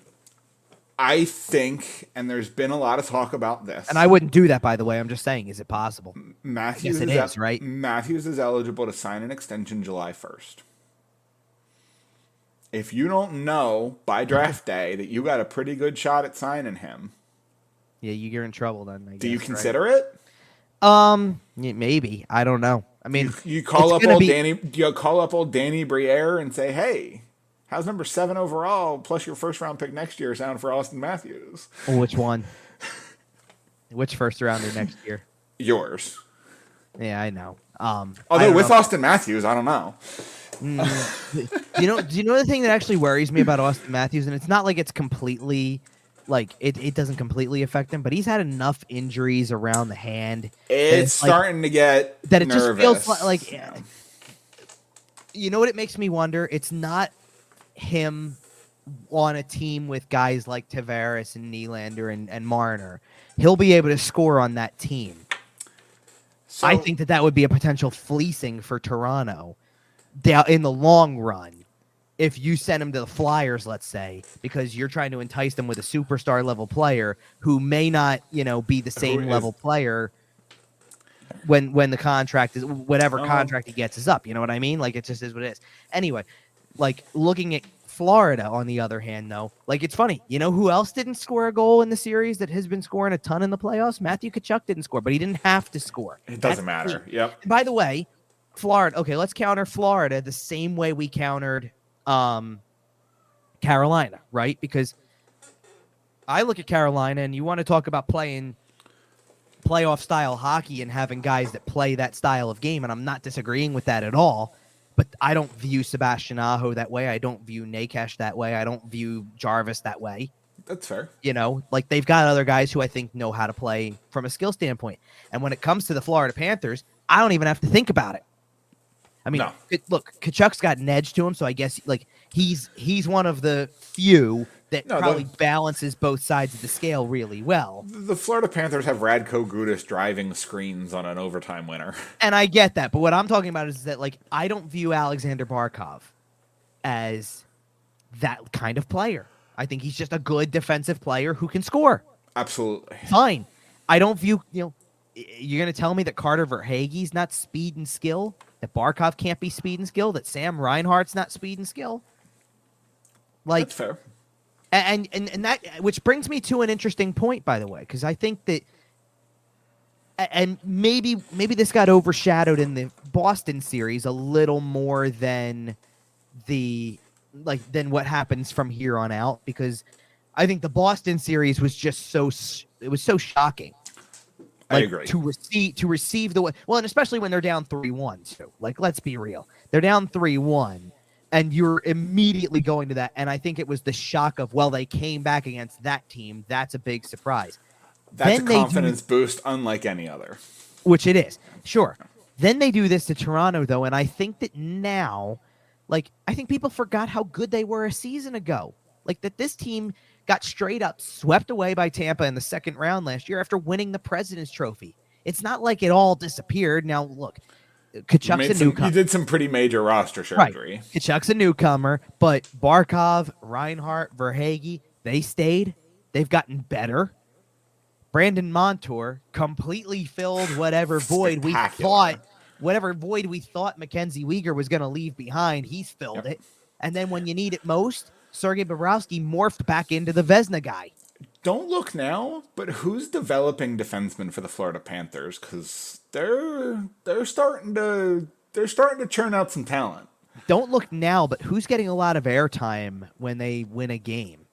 Like, think about the brains behind some of this operation. This is Bill Zito as the general manager. Yep. Roberto Luongo has involvement with this team. Like, just think about the brains behind some of this operation. This is not the early 2000s Florida Panthers.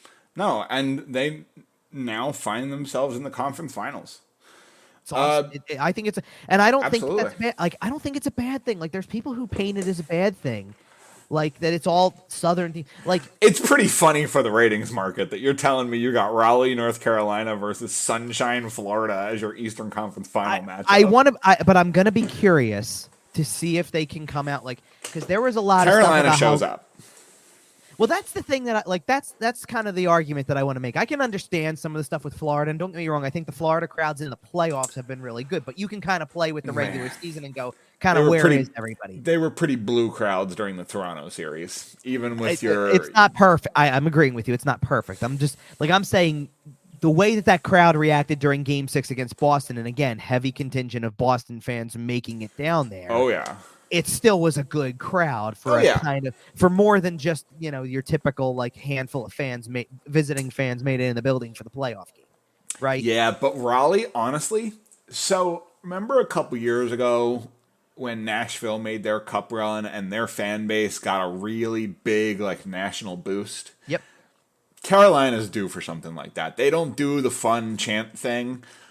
They got Storm Surge, though. But you know what I mean. Everybody loved Nashville's post-goal celebration that year, and it was fun. It was fun, don't get me wrong. Oh, I hear you. But Carolina is due for a similar breakout on the national stage, and I do really think this is going to be good for them. So we're going back to the text conversation then that we had a little while ago, because I believe that this is no longer that type of market. Look. They're always going to be categorized as small market because population-wise. Raleigh, North Carolina is not a large town. Right. It's just Raleigh, North Carolina is not New York. It's not L.A. It's not Philly. It's not Boston. It's not Detroit. It's not any of those. It's not even Charlotte in the state of North Carolina. And fair enough. Right. Here are the things that I think make it different. First of all, I think you got to give a ton of credit to Rod Brind'Amour, because I think Rod Brind'Amour, Brind'Amour as a captain of that team helped get them on the map a little bit in the mid-2000s to begin with. Rod Brind'Amour has to be the single biggest figure in Carolina Hurricanes history in terms of on-ice representation. I want you to tell me how he's supposed to be anywhere else in this league going forward. I told you, he's going to have statues of him in every corner of PNC how Arena. Can you picture, like everybody's shelf life usually dries up after a while. How can he go anywhere else, especially if he wins another cup as a coach this time? He's going to be David Poile. He's going to be there for 25 years. He'll be the GM eventually, and then he'll retire and just play golf in North Carolina. I don't even think he'll be the GM. I don't think he has any desire to be the GM. That's fair. I think he just goes to president. You know what? I think people. He'll talk to Jonesy for about 6 months. Jonesy will call him and go, "Hey, this president of hockey ops thing is pretty sweet." And Brindy will go, "Yeah, you're right. Okay, that sounds good. I'll do that one day too." I'm not going to go as far as to say 6 months, because I think that dude's got the hunger in him still to win more. No, I'm not saying he makes the move in 6 months. I'm saying they have the conversation in 6 months. Maybe, I don't know. All right, do we want to talk about the Eastern Conference Final now? We can table it a little bit, but I want to finish the Carolina thing really quick. Yeah. Because Brind'Amour's a big part of why I think that they've emerged out of that. I think that you take that, you add in the fact that they've had a couple of since Brind'Amour took over, they've made the playoffs every year. They've won rounds, I think, every year except for the bubble year. That's the only year that they didn't make it out of the first round of the playoffs. So that gives you a bunch of second round series. Now 2 conference finals, because this will be their second under Brind'Amour. Yep. And and on top of that, getting an outdoor game this past season, these are steps that are taken. Think about it. Nashville, let's use Nashville as an example. They made a cup final. Now all of a sudden it's everybody get to your TVs when Nashville's on in the playoffs because the crowd's insane. And then it's a few years down the line, they get an outdoor game too. Yep. Right? Because why not? It's growing. Why do you think and it's not even going to be, I believe, right? It's not even going to be in Vegas, but Vegas is getting an outdoor game next year. Why do you think that is? Because it's working. The league makes plenty of mistakes. And believe me, there's been plenty of reasons. Again, we're back on this a little bit. And this is a fair time to bring it up to an extent, because it's all encompassing playoff talk. I've seen a lot of best sport, worst league comments all playoff long. And it's fair. It's warranted. Yeah. It deserves criticism. One of the things I think that they've done right, especially under Gary Bettman, that has worked is you've seen, and this is going to be a really good segue into the 2 West series, because I think this is relevant. They've been able to expand fairly well. And look, Atlanta aside, I get how Atlanta has consistently thrown away the opportunity to have a hockey team. Yep. But it's working. Like, okay, shocker. It's not like exactly a surprise that it's going to work in Minnesota and it's going to work in Winnipeg. I get that. But it's worked in Nashville. It's worked in Columbus. It's worked in Vegas, and it's worked in Seattle. Fair enough. So you've got multiple examples of franchises in cities where you maybe thought, how is this going to be possible? How is this going to work? And it's standing the test of time. These are franchises that we will continue. I mean, how do you go wrong with a franchise like Vegas? Let's segue into their series now, I suppose. How do you go wrong with a franchise like Vegas making it to their 4th conference final in 6 seasons? How do you go wrong with that? The Vegas Golden Knights, it's insane. We looked at that. I remember looking at the original roster in 2017, 2018, whatever year it was, looking at the original roster and going, man, if this team wins 35 games, it'll be an accomplishment. And then they went into the playoffs and almost won 16. They won like 14 games in the playoffs alone.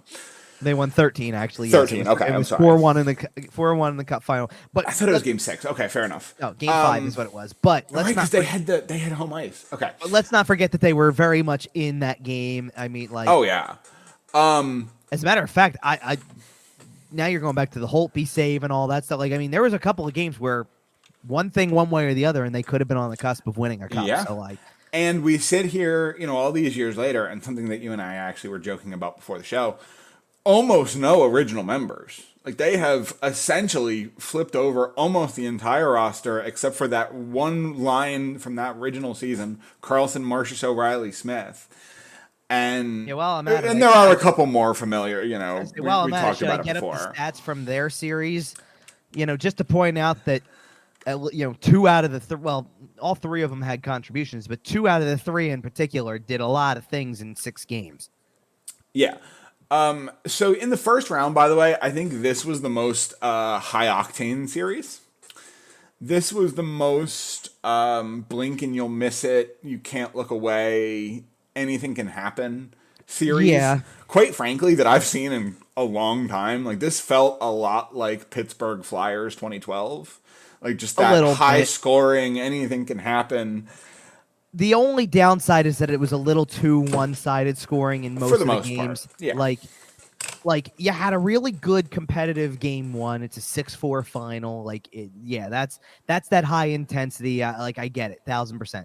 And then you get 5-1, 5-1, 4-1, and you blinked, and it's tied 2-2 in the series, because after that Vegas winning game 1 that was really close, you got 2 Edmonton blowouts and a Vegas blowout in the middle of it. And it's like, okay. Yeah, this series felt a lot like the team spent the first 4 games each taking their pound of flesh from each other, and then 5 and 6 were when they were going to decide it. And right, I think the series turned in game 5, to be honest. Yep, and we get to 5 and 6, and Vegas just kind of turns the screws, and the stars come out a little bit. And honestly, I think they did a great job. I know Connor McDavid is still leading the playoffs in points and still had, I think, 3 points in game 5. Yeah. But they did a great job containing him, all things considered. Yeah, well, so here's the thing too, because this is where the series changes for me, because it happened twice in the last 2 games. Okay. Both games, Edmonton's the team that comes away with an edge at some point, right? Yep. Like game 5, Edmonton has the edge, and then bang, bang, bang, 3 goals very quick, and 3 just goals like in that, a minute you look and a up, half. right? And you look up, and it's 4-2 Vegas, and the Oilers get one of them back in the 3rd period, and it's a great look. I just saw it again today. It's a great goal by McDavid. I'm not taking anything away from him, but they just can't complete that comeback. And then in game 6 again, Vegas was on the board in seconds, and then Edmonton was on the board in seconds. Man. And then Edmonton scores again, and we're not even 2.5 minutes into the game, and it's 2-1. That game felt like an 8-7 game. It just felt like it, and it ended up not being that. But in the second period, Jonathan Marchessault just took over. Well, and that's the thing. Edmonton gets that 2-1 lead, and this holds for a while. Like, this is early first period, and you play an entire period worth of hockey, and nothing else has changed yet. It's still 2-1. And then Jonathan Marchessault. takes over, natural hat trick in the second period alone. By the way, and the three goal scorers in Game 6. Riley Smith opened it. Jonathan Marchessault got the natural hat trick in the second period. William Karlsson got the empty net. Sometimes Come on, baby. All comes back. Come on, baby. The script writers are getting lazy. But it's very much, and we just had this argument with the Toronto series a little bit because it happened again. McDavid gets his points and Draisaitl got his. And as a result, Ryan Nugent-Hopkins is getting points and Zach Hyman's getting points and Evan Bouchard's getting points. And that group of five is on the ice for power plays and contributing. But the supporting cast dries up. Where were all of the players that we talked about in the first round? Where was Klim Kostin? Where was Nick Bjugstad? Where's Kyler Yamamoto? Where was Evander Kane? Yep. You lose some of those players and all in that contributing fashion. And you can't just expect McDavid, Draisaitl to do it all on their own. And I think Draisaitl took a hit the slash that should have warranted more. I do want to jump into that. Yeah. Yeah, I do actually want to touch on that. So game 4, I mentioned that the first 4 games of this series were the teams kind of taking their pound of flesh from each other. That reached its pinnacle towards the end of game 4. When it was clearly out of hand, by the way. Game 4 was really, really nasty. It got nasty in the first period, and it stayed that way the entire game. There was a lot of dirty stuff going on. Both sides, it's deep in a playoff series. It's going to happen. The most egregious incident, and I think it's pretty well clear given the fact that he was suspended for it. Alex Pietrangelo comes and full blown 2-hand chops. It's the Adam Banks chop. Yeah, it kind of is. It's the Iceland chop across Banks' wrist. It full blown is. It's the same exact Pietrangelo's might have been worse, frankly. He just 2-hand over the top, great sword, just tries to put it directly through his arm. You mean to tell me a guy in his 30s with that weighs 220 pounds or whatever Pietrangelo weighs? I just mean I think he swung it farther.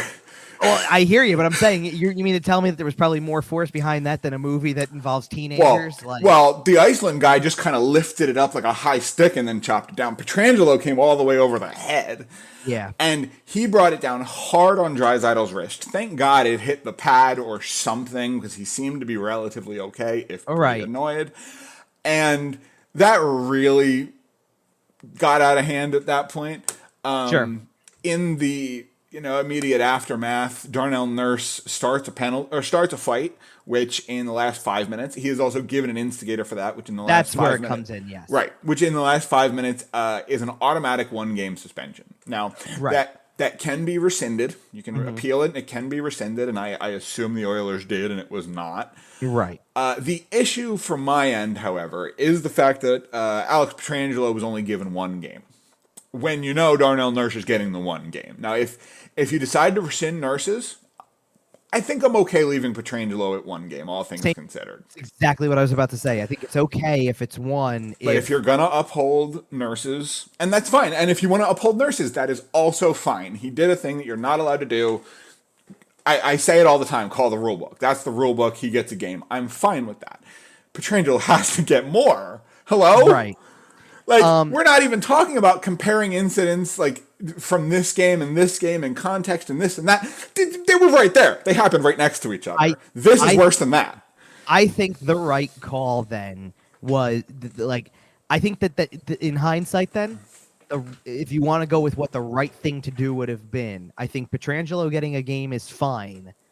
And they needed to take away Darnell. Then you need to rescind Nurse's. Well, no, but I'll give you the full reason why. If the freaking captain of the team, who Nurse fought against, tells you that the other party, which was Nick Hague, by the way, was a willing participant.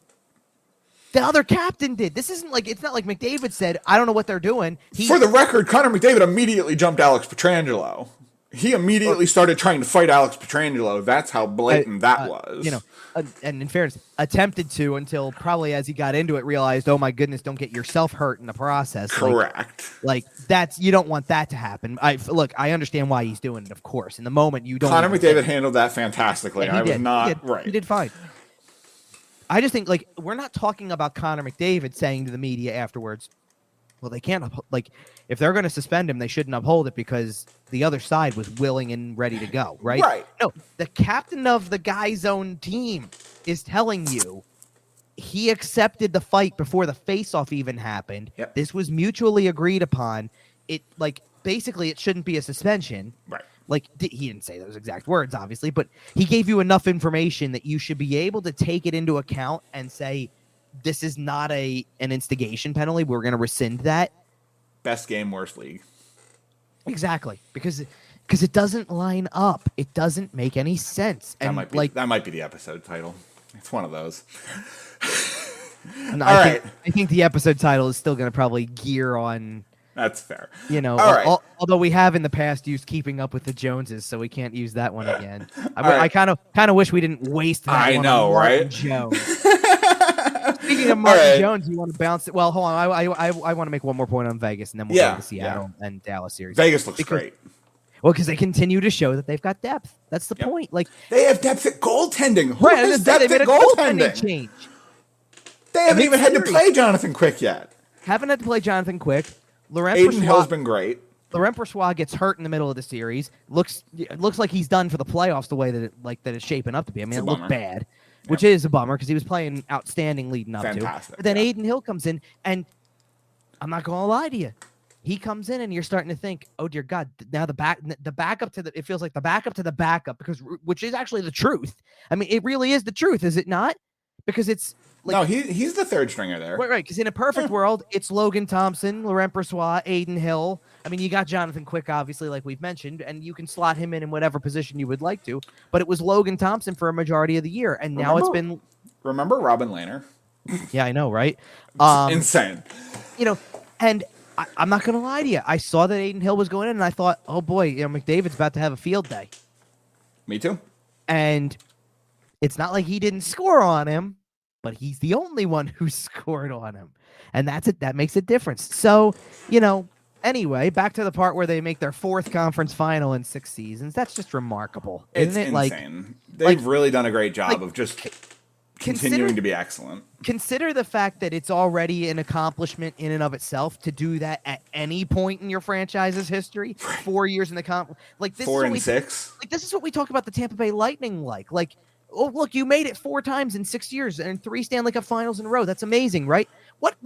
This is the first 6 years the franchise has even been in existence. They missed the playoffs last year. Yeah, and we were all stunned by it. Yes. And they made a coaching change. They are an honest to goodness juggernaut. And you know what? If they had lost this series, they might have made another coaching change. And you know what? Good for Bruce Cassidy, by the way. Oh yeah. Yeah. Were we or were we not talking about this, at least this being part of a coaching matchup somewhere down the line? We've already, there's pretty clear cut not an ideal, but there's like a dream coaching matchup that could happen in the Stanley Cup final if 2 teams in particular make it. I don't know. We do have a pretty good one in the East that we'll talk about in a second. The coaching matchup is great. One more matchup out west here, and I know I said that Edmonton Vegas was probably the most fun, and I agree. Yeah, by the way, who'd you have in the who did you end up having in Vegas? I had Edmonton in, I think it was 6 or 7, so I definitely had a longer series. I had Edmonton in 7, and obviously I'll take the L there. Yeah, we both did. In this series, though, I was correct. Same here. Did indeed have the Dallas Stars beating the Seattle Kraken. I don't think I had 7. I think I had 5 or 6. I think we were in agreement. I think we both had 6 because I had 6. I thought the Dallas Stars were going to win it in 6. To be honest with you, they're sitting here after Game 5 up 3-2. Yeah. Man, you mentioned earlier that for the Carolina Hurricanes, the Stars were starting to come out and you were starting to get some high-end scoring. And obviously not so much in this particular series. But man, the Dallas Stars. Isn't this a fun team? This might be and I'm not trying to spoil anything here, and I'm not trying to, I'm not trying to play favorites or whatever, but this might be my favorite team left in the playoffs. Hey, The way Kevin. they are, they're my favorite. Like it's my like I'm trying to explain this the right way. It's my favorite, like my favorite method of being built. Like I love the way this team is built, and I've said that multiple times before. They've done I an love the incredible way job. this team is built. Yep. I mean, the fact that they're still getting meaningful contributions from Ben and Sagan while seamlessly bringing in your, Delandrias and Heiskanens and Robertsons and Delandria doesn't even play every game. That's the thing. I know he doesn't. Even have I to know. play all of them. And No, I think you already said the name that I know. I didn't even mention Joe Pavelski. No, but you said the young name that I think we want to get to, which is I did, and I'm going to get into it this particular way. So, Kevin, if you were on the voting committee and you were casting a Conn Smythe vote right now with the teams that we know moving forward, obviously you're not going to pick Connor McDavid. They're eliminated. That wasn't the name that I was going to bring up, but I know what name you want. But who would you probably vote for? Because I know who I would vote for. You can vote for whoever you want. Miro Heiskanen's a good option. Jake Ottinger's a solid option. There's a couple players in the Carolina series that I could make a run for. But I think there's a name that we all know, and if you've been listening to this podcast for a while, you might have an idea of who I'm thinking of. Hey, Kevin, who would you vote for Conn Smythe at the moment? Now, my method to this, which is I go by, and it's funny, around this time I start thinking about who's left and who on those teams would be there. And to be honest with you, it's time to start looking. Yeah. There's a couple of teams that still are left that we can get into that I think it's hard to make a decision. I think the team we just talked about has a tough time. Who do you pick for Vegas? It might be Pietrangelo for only getting one game. No, I think there's actually another answer that I would go with. Well, Fair. there's two. I think there's two that are tied. Eichel's been great. Eichel's one of them, but Eichel's been great.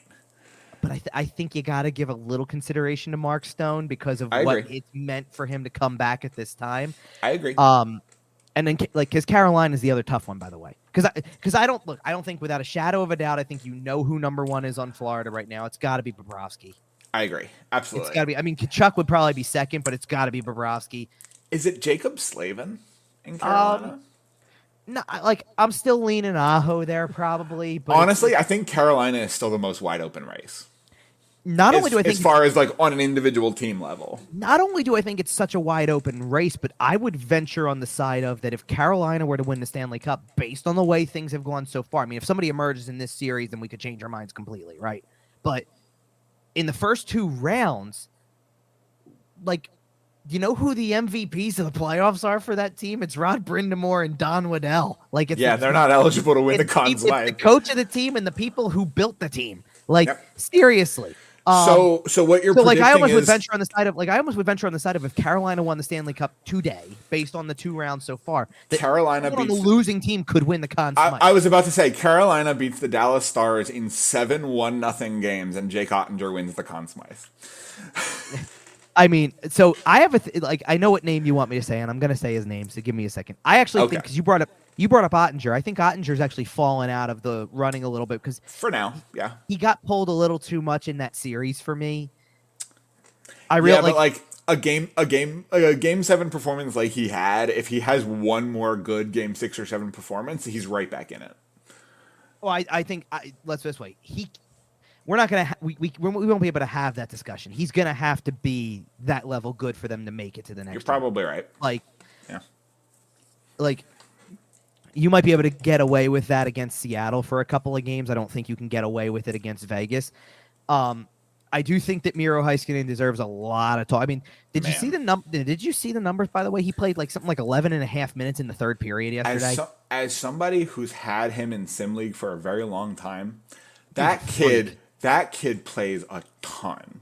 He had over 30 minutes. He played every night. He plays a half hour every night. He played 32 minutes last night, and in the 32 out of that 32, I think 11 and a half were third period. He is everything. Insane. He's everything that we thought Ivan Provorov was 4 years ago. Well, look at where he went in the draft, though. I mean, I know. No, I'm not complaining about Ivan Provorov. I'm just saying all the things that we sat here on this show 2, 3, 4 years ago and said about Ivan Provorov. Do you know what I will those are applicable about Miro Heiskanen. Do you know what I will complain about, though? Okay. I don't like that this guy, but like maybe now he will a little bit. I don't like that this guy doesn't feel like he gets the due he deserves lined up next to Cale Makar.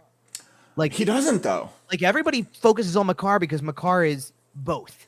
He like the speed he has makes him back check better, and he can defend well, and he can create offense from defense, and he's a really good offensive player. So can Miro Heiskanen, man. No, but Heiskanen doesn't have the goal scoring numbers. He's only got 44 career goals and 204 career points in 300. Like you see the numbers that Makar puts up, and you're sitting there looking at the end of the day, and you're going, like, look at the regular Where is season. that? No, you're looking at the regular season career numbers, and okay, fine. This season, Heiskanen had 11 goals and 73 points, 62 assists, and you're like, okay, there it is. But before that, his highest point total was 36, and his highest goal total was 12 one year. Like, I think people get fixated on the offensive numbers and don't realize that in the course of that, and I can't look up exactly what all, like I'd have to go to, I'm on NHL.com, not on Hockey Reference at this very given moment, but he only played, and he got hurt in this game a little bit. That's why it happened this way. He only played 11 minutes and 12 seconds in this would be game 3 of the series, because he had to leave the game early and didn't come back right away. By the way, has come back with the full bubble on and just an ugly hole in his face. Right. And by the way, so after that, these are the ice times for games 4 through 7 in this order. Mm-hmm. So game 4, 31:02, 25:59, 28:57, 32:07. Wait, what game was 25:59? 5. That was game 5. Was that the game they were up big? No, yeah, it sure was. They were up. Oh no. Oh yeah, it was. No, yes, it was. Sorry. Yeah, they were up 3-2 in the third period. Hintz scored about halfway through the third period. I guarantee you he didn't play a whole lot down the stretch there. Probably not. Guarantee you that's where most of those minutes went. Well, and you had game 1, which went to overtime, where he only he probably only crosses over the half hour because of overtime, but 34:54. And then 20. Game 2, 28:51. Like, you're right. Like, a game that gets out of hand, he gets pulled back and plays 25 minutes, not 28. But the rest of them, he plays 28. Yep. 28 to 30 something. But I know who you want me to say.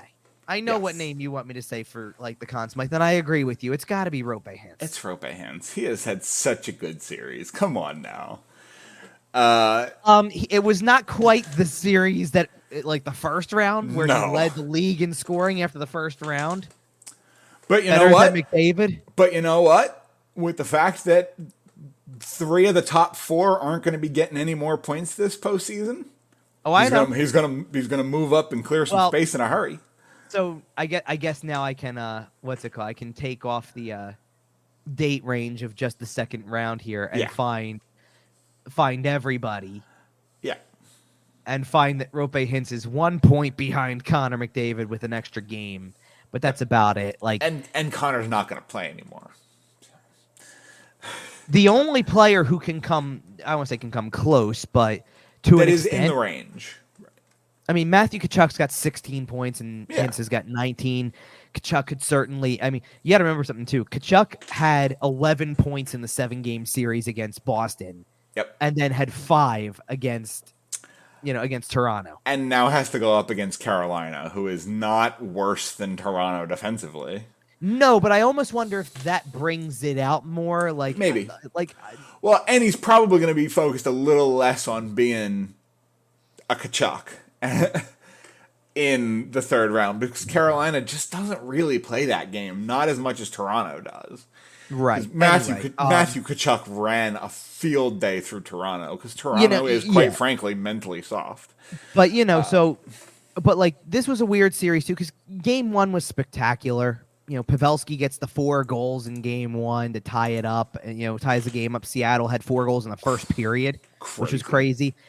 It goes to overtime. And again, Seattle wins in game 1. And you're like, you know what? Like right there, I knew we had a series. They can't keep getting away with it. Yeah, but it was the same feeling I had when they played Colorado. You win 1, especially the first one, and I'm like, all right, you're here to play. It's going to be interesting. And then from there, I mean, the next few games just, a 4-2 game in game 2 isn't bad. but like 7-2, 6-3, pendulum 5-2, swung heavy in this 6-3 game. again. It was like, it was pretty obvious early on in a lot of these games which team was winning the game. It definitely wasn't a series for goaltending in those middle games. I mean, Grubauer's getting pulled, Ottinger's getting pulled. Neither goalie looked great. And then Game 7 was everything that you want it to be. Like, it was tense. A great Game 7. You know that the first goal is going to be crucial, and who else but Roope Hintz? Well, I mean, it's an awful play at your own blue line to turn the puck over there, and you give it to the work. A creatively excellent offensive play. Well, it's a good takeaway. I will give you that. I know. And it's a giveaway takeaway to the wrong guy. He took an opportunity and ran with it.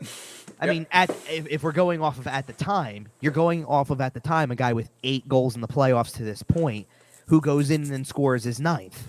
You know, like the wrong guy to hand it to. And this was an interesting game to follow because as much as that goal puts Dallas ahead, it gives them the edge. It's 1-0 going to the third period. They didn't score again to make it 2-0 until there was 7:12 remaining.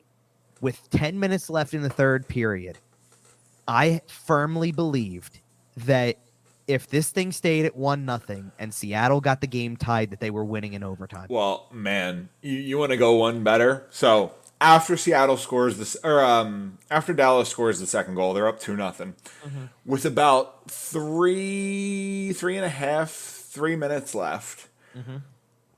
I think somebody called the timeout. I don't know who it was. Seattle. Because Dallas called the timeout in the final 10 seconds. Okay. And they started playing Bon Jovi, Living on a Prayer. We're halfway there. Whoa, we're living on a prayer. Yeah. And I went, whoa. There's a lot of time left in this game. It's a 2-0 game. If it was 4-0 or 5-0, go for it. We're having fun. 2-0, that's a little bold, American Airlines Arena. And then Seattle scored with, what was it, about 20 seconds left? 30 seconds left? Yeah, 17 seconds 17, left. Okay. And at that point, you're nervous, but you're still feeling okay. But I guarantee you that guy who made the decision to play that Bon Jovi went, oh, boy.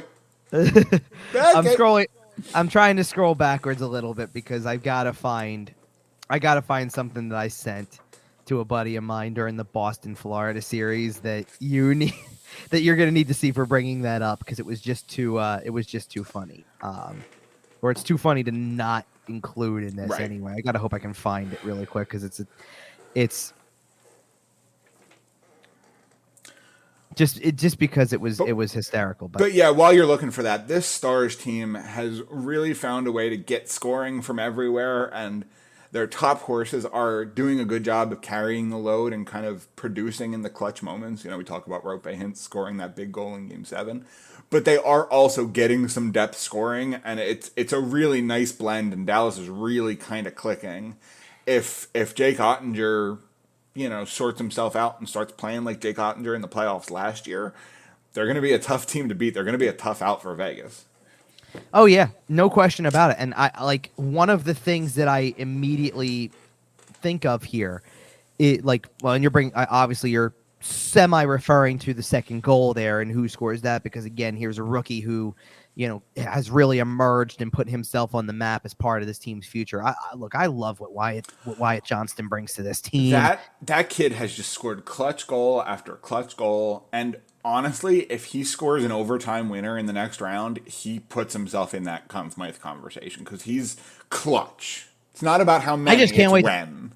I just can't wait to see what he does from here in his career because, I mean, you're talking the kid turned 20 a couple of days ago. He just turned 20, and we're just scratching the surface on his NHL career. And he's been outstanding. I found what I was looking for, so I'm going to text it over to you because it's too funny not to. Because this is a buddy of mine during the Boston series. But either way, just in general with the series, like they do have good depth, and again, like I want to bring up the way that they are built, which is just this just this concept of keeping the old core that they didn't have to keep from, they didn't have to keep. I know you're laughing at this because Dunking on Boston fans is great. Okay. I have a little bit more leeway with this one. I'm not doing it to complete strangers. Yeah, go for it. But they had every ability to move on from Ben and Sagan a while ago if they wanted to, right? Like, you can make that call and pivot in your franchise and go looking for the new core. You could even do it after you get parts of the new core, after you get Heiskanen, after you get Ottinger, after you draft and find out what kind of player Jason Robertson is. It's only after the fact, it's only the fact that they've kept them around that makes it better.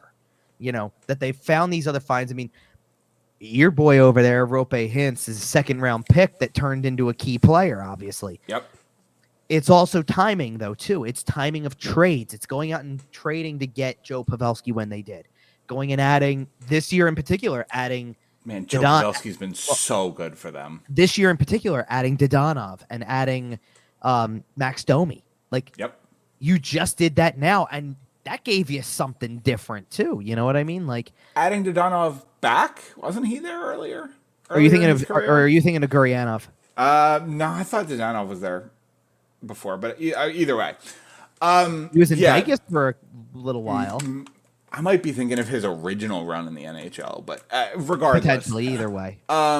Either way, they come through. They come out of the Central Division here, and the Stars are a really fun team. And they've gotten it from everywhere. They've gotten it from the front end. They've gotten it from the back end. On the back end, we're still, we haven't really talked about the fact that Miro Heiskanen is also fantastic defensively. And also you got your Radek Faxes back there and Esa Lindell and and Fax is a forward. I'm sorry, right. But he's been so defensively responsible in the bottom six, he might as well be a defenseman. But it's all over the place. It's like you said, it's Esa Lindell. They've got a whole list of players. Thomas Harley has been fantastic. Well, exactly. I was about to go there. It's kind of unsung heroes, right? We talk about transitioning and building on the fly. Wyatt Johnston and Thomas Harley? Come on, man. Come on. And that's the thing. These aren't attractive names.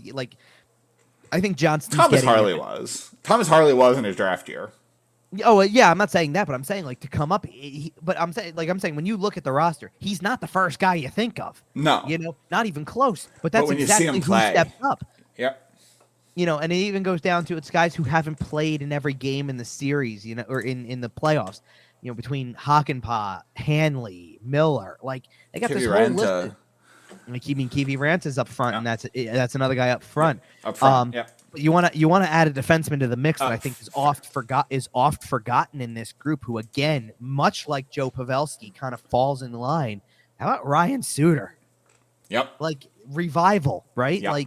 Absolutely. He was left for dead when he left Minnesota. Yep. And how about that revival? And he comes and just slots into a very good team, and turns out that's a good thing. And a forward that I don't want to gloss over in the middle of all of this, by the way, because we've mentioned, I think, just about every other name that's right up at the top here, kind of. Mason Marchment's been really good in this series. You didn't even mention the name I thought you were going to mention. Tyler Seguin is also no. Because I said Seguin in Ben in the core thing. So I did mention him. I'm not thinking about it. That's what I'm saying. I'm trying to keep in mind, throw in Mason Marchment too, because he's been really good. I mean, Mason Marchment's among in goal scoring anyway. He's pretty much one of the top 5 guys in scoring goal wise for the team. As Jason Kelsey would say, it's the whole team. It really is with them, though, isn't it? It really is. Honestly, okay. Conference finals. Yes, we're into the conference finals. Dallas against Vegas. Let's stay here. Let's stay in the West. Here. Dallas, Vegas. We just talked about the Dallas Stars. We broke down the Golden Knights right before them. Vegas will have home ice in this series. Games 1, 2, and then 5 and 7 if necessary will be in Vegas. Kevin, who you got? I'm going to take. This is a tough call. I feel a little weird. I don't have it going 7. It feels like it should go 7, to be honest. I don't have it going 7 for a reason, because I think that the team that's going to win is going to win on home ice. So I'm picking Dallas. So it's interesting that you say that, because I have a very strange feeling that this series is actually going to end with the road team winning. I mean, that's been a trend in the playoffs. Don't get me wrong. And The whole playoffs. And I have the Dallas Stars in 7. Okay. I have them mean, coming into the Fortress, Game 7 conference finals, and Jake Ottinger, 60 save double overtime. Ooh. I will say, by the way, I do have to add in there that did that not feel like that Game 7 against Seattle? Did that not felt feel like it was going overtime? No, did it not feel like exercising some demons from the Game 7 a year ago, where it's like, this is Jake Ottinger, you know, the way that he's played all year, and he just knew, like, he had the big game when he needed to have the big game. Do you think? Maybe not now, but in a couple weeks after the season's over, do you think he's going to be annoyed about that 17-second? That goal with 17 seconds left. Probably could have been a shutout. I mean, probably not either way, especially if he's playing in a Stanley Cup final potentially. But like, that's fair. Or celebrating a Stanley Cup victory. Right. But the interesting part is that's actually probably my biggest key to the series. You know, with Vegas has been able to, maybe, I'm going to say no pun kind of intended here, but Vegas has kind of been a magic act with the goaltending in the playoffs, where it's just like anybody they throw in there has been able to be great. And I'm not trying to take away from what Adin Hill just did in the last couple of games to get them there, but I just wonder if, first of all, I wonder if what happens if something happens to him, and then what's the next step? Then you go to Jonathan Quick, who's been sitting on the bench for 3 series. Like, that's tough if you got to go there. The other part is it's just Ottinger's got this. When it comes down to the biggest games, it's lockdown time. He did it against Minnesota, and he did it against Seattle. Here's the thing about this series. Dallas isn't relying on Jake Ottinger. They're not even relying on Jake Ottinger as much as they were last year. They're not relying on Jake Ottinger to steal them 4 games. They don't need to rely on Jake Ottinger to steal them 3 games. They can probably beat Vegas 3 times out of 6 on their own. This feels like the kind of series where they're going to need Jake Ottinger to steal them 1 game. Yeah. And it is very likely that is Game 6 or Game 7 when your back's against the wall, or when you're trying to win the series, or it is very likely that that's the game that they're going to need Jake Ottinger to steal for them. And so far in his career, Jake Ottinger has done that. And at, 23 years old or whatever, however old he is, he's very young. It's a very small sample size, but every single time he's been in a situation where he has the opportunity to come up clutch, he has done so. I'm going to put the Dallas Stars back in the Stanley Cup Finals in 7 games. Here's something we just kind of brought this up recently, but think about this. What was the most lopsided game in the Seattle-Dallas series? 5-1, 6-1. It was the 7-2 in Game 3. Oh, 7-2. I'm sorry. And Seattle won, right? That was after, take Miro Heiskanen off the ice. That can happen, right? If they keep, that's the way you're going to beat Vegas, because Vegas is going to come at you in waves with different line combinations, and they've been able to kind of wear teams down with the wave. Like think about it. If it's not Stevenson, Eichel, Stone, then it's Carlson, Smith, and Marchessault. And if it's not them, then it's going to be, I don't know, take your pick on the depth guys. It's going to be like Keegan Kolesar, and stuff like you're going to get these guys who show up, right? Like, that's the way it's been the entire playoff. If you can weather the storm and be that structure in front of Ottinger's going to have to make some big saves. It's going to happen in any series. But if you play the defensive structure, defensive structure, and the one thing I will say is that, really the only games that Dallas lost like that were, all right, a little shell-shocked in Game 1, 4 goals in the first period, and then locked it down until overtime, by the way. 7 in Game 3 without your best defenseman on the ice. And 6 in Game 6 where Seattle's backs were against the wall at home, and they came out with an energy that obviously got to you pretty quickly. But otherwise, Dallas was overwhelmed in that game. Right. But otherwise, I'm looking at a bunch of scores where you're defending well. And I look at Vegas Edmonton, and it's like, this is the offense for Edmonton is what they could do with McDavid and Draisaitl. Right. Now imagine a team that's got depth coming at you again, coming at you in waves again. Right.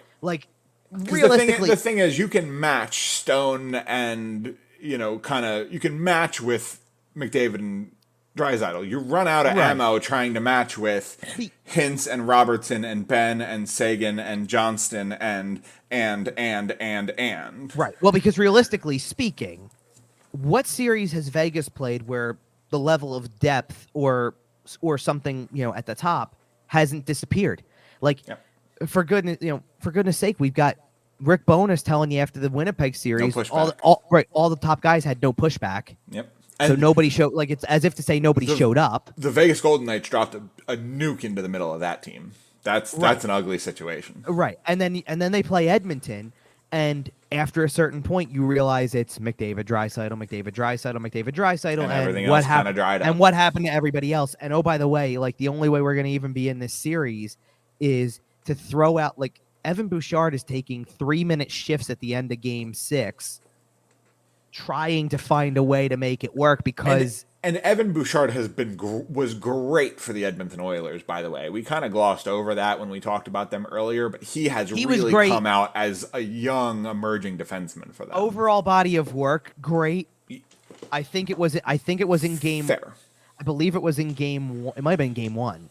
He had a moment where he had a Travis Sanheim moment. His feet just go right out from under him, and it happens sometimes. I'm not just placing the blame on him, but he had some ugly moments in that series because it wasn't, it wasn't what he was able to do against LA. It was a different kind of team coming at you. This was the team with the most points in the Western Conference, and boy did they look like it, And I'm glad that this is the matchup that we get, that you get. A division winner, a top team in the Western Conference, and Dallas, who was basically in the running for the division in the Central and could have easily won it. If Vegas and Edmonton are the two best teams in the West, and that matchup, would be the best Western Conference final, I think this is probably about the second best matchup we could have come up with coming into the playoffs. Coming into the playoffs, yeah. Right. I'm definitely super happy with where we're at on this one. Now on the other side of things, this is not exactly the bracket final I think a lot of us had here.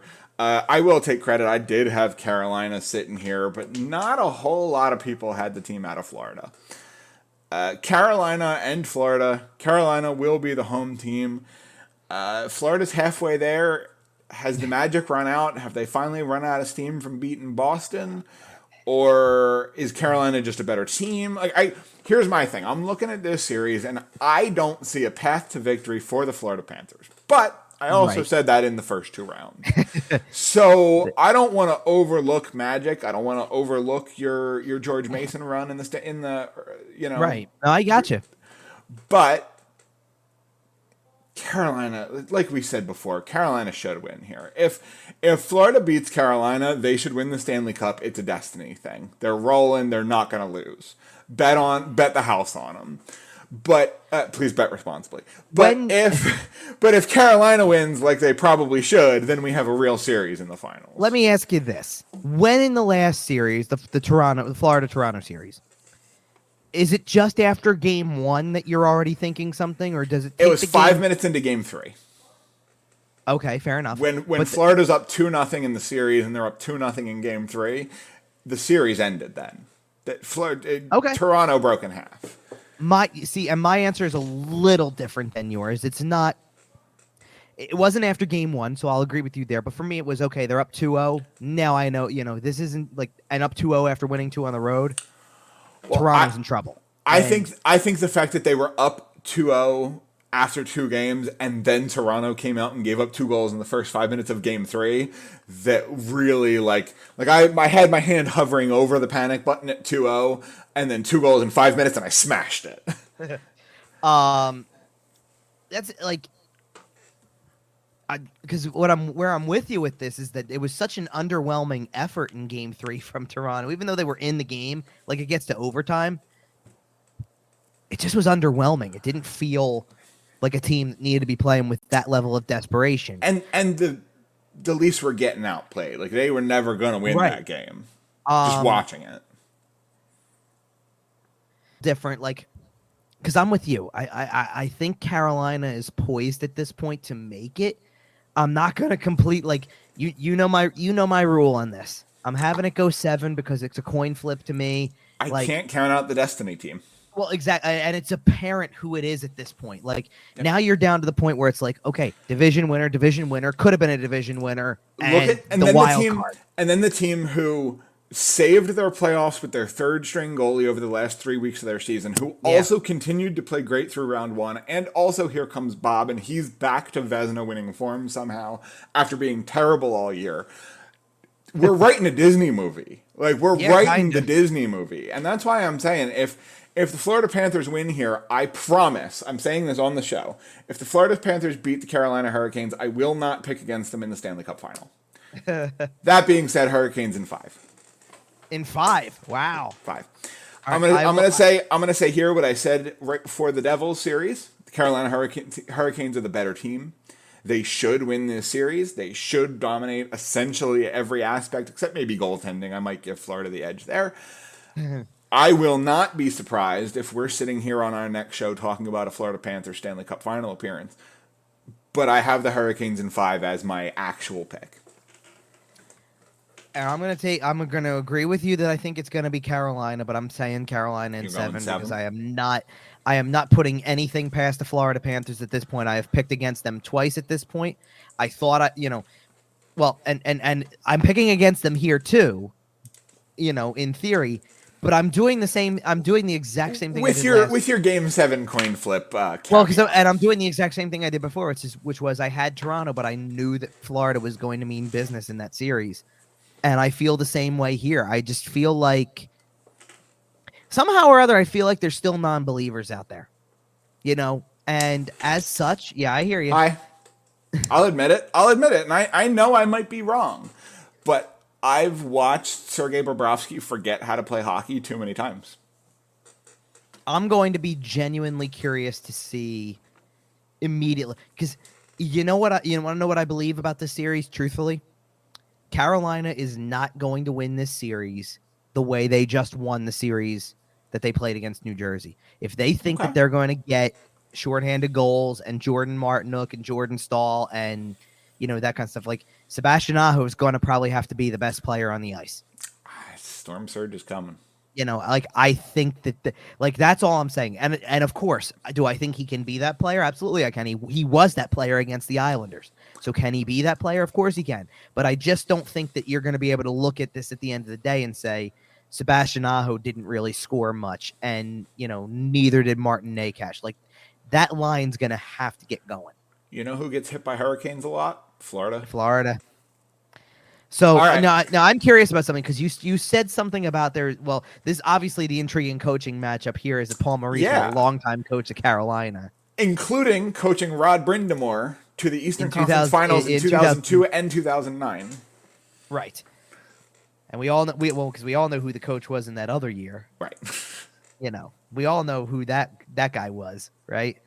But Rod Brind'Amour against Paul Maurice, it is very interesting. I imagine they will have a conversation about it probably this summer, because they're both pretty competitive guys. But I imagine they'll go have a drink over it this summer.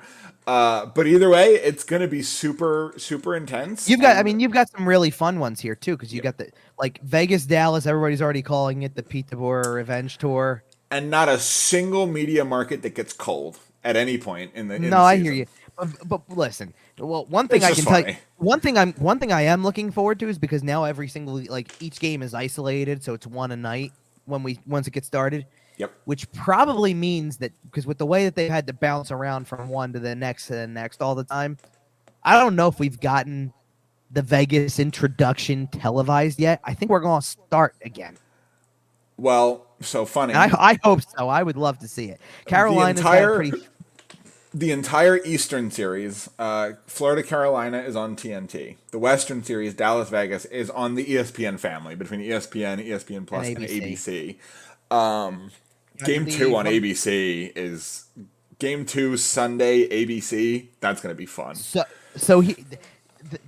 Because I don't have a gripe about the only gripe I have about the Eastern Conference Final is that it doesn't start tomorrow. It starts on Thursday. That's fair. That was my only gripe there. But the West Final, the only two gripes I have are Friday at 8:30 kind of sucks, and games, if it goes 7 games, game 7 would be at 9:00 on a Wednesday night, which I think, again, like, It's a little kind of a for a little game ridiculous. 7. It's just a little ridiculous. I can't tell you how much, though, I love the idea of Sunday afternoon at 3:00. That's gonna be fantastic. Sorry, These 2:00 Central Time. I'm kind of pumping the tires on the Vegas intro thing. I love what Dallas does too, with the giant star coming down from the sea. Like, I hope we see all of it. Please do all of it. I think we're going to. I think we're going to see a lot of it. I mean, the only thing that would have been cooler is, if you would have gotten the all expansion bowl, like, fair enough. And Seattle's it, because Seattle, I did catch what Seattle did against on Vegas YouTube. would have been cool. I did catch what Seattle did on YouTube for their intro, by the way. Did you catch what Carolina did at the end of Game 5? No, I didn't see this. They posted a video on Twitter, and it was a celebratory, like a celebrity congratulations package. Oh, I did see this. And it was all notable figures from New Jersey. Yes, I did see this. Hilarious. I thought you were good job, Carolina. Congratulations on making it to the next round. Great job. Hilarious. Go look it up. I loved the ones that were talking to somebody as if their name was Carolina. Hello, Carolina. Yeah, I know. Cameo is an unhinged area. Anyway, that was good. But maybe, listen, if you want us to get on Cameo, let us know. You can tweet us at YWT Podcast. If people really want me on Cameo, then listen, I'll take the money. Might not be much, but I'll take it. All right. On that note, if you're looking to hear our voices more, it's not going to be on Cameo this week, but we will be back after the conference finals for our next show. It'll be before the Stanley Cup final begins. If you're looking to hear my voice more, I'm gonna get back to the video thing. I kind of took a bit of a hiatus in the middle of the playoffs because I wasn't exactly glued to every game in the past week. Fair enough. Well, between Flyers news and wedding stuff, it's like, it's enough. So absolutely. And make sure to follow us everywhere for all of our stuff on that. Twitter at YWT Podcast. Kevin's at Kevin_Durso. Also at Kevin_Durso on Instagram. That's where he's doing a bunch of his playoff stuff. We will be back in a couple of weeks. You can find the show everywhere you find your podcast. Facebook, Instagram, Podbean, iTunes, Google Podcasts, Spotify, SportsTalkPhilly.com. We are everywhere. We will be back in a couple of weeks to talk about the Stanley Cup final and maybe the draft. We'll figure the rest out. We'll start talking a little bit more about the draft. Flyers have the 7th overall pick. Danny Briere and Keith Jones are in town now. It's a strange time to be a Flyers fan. It's a new era orange. We'll be back in a couple of weeks. We'll see ya.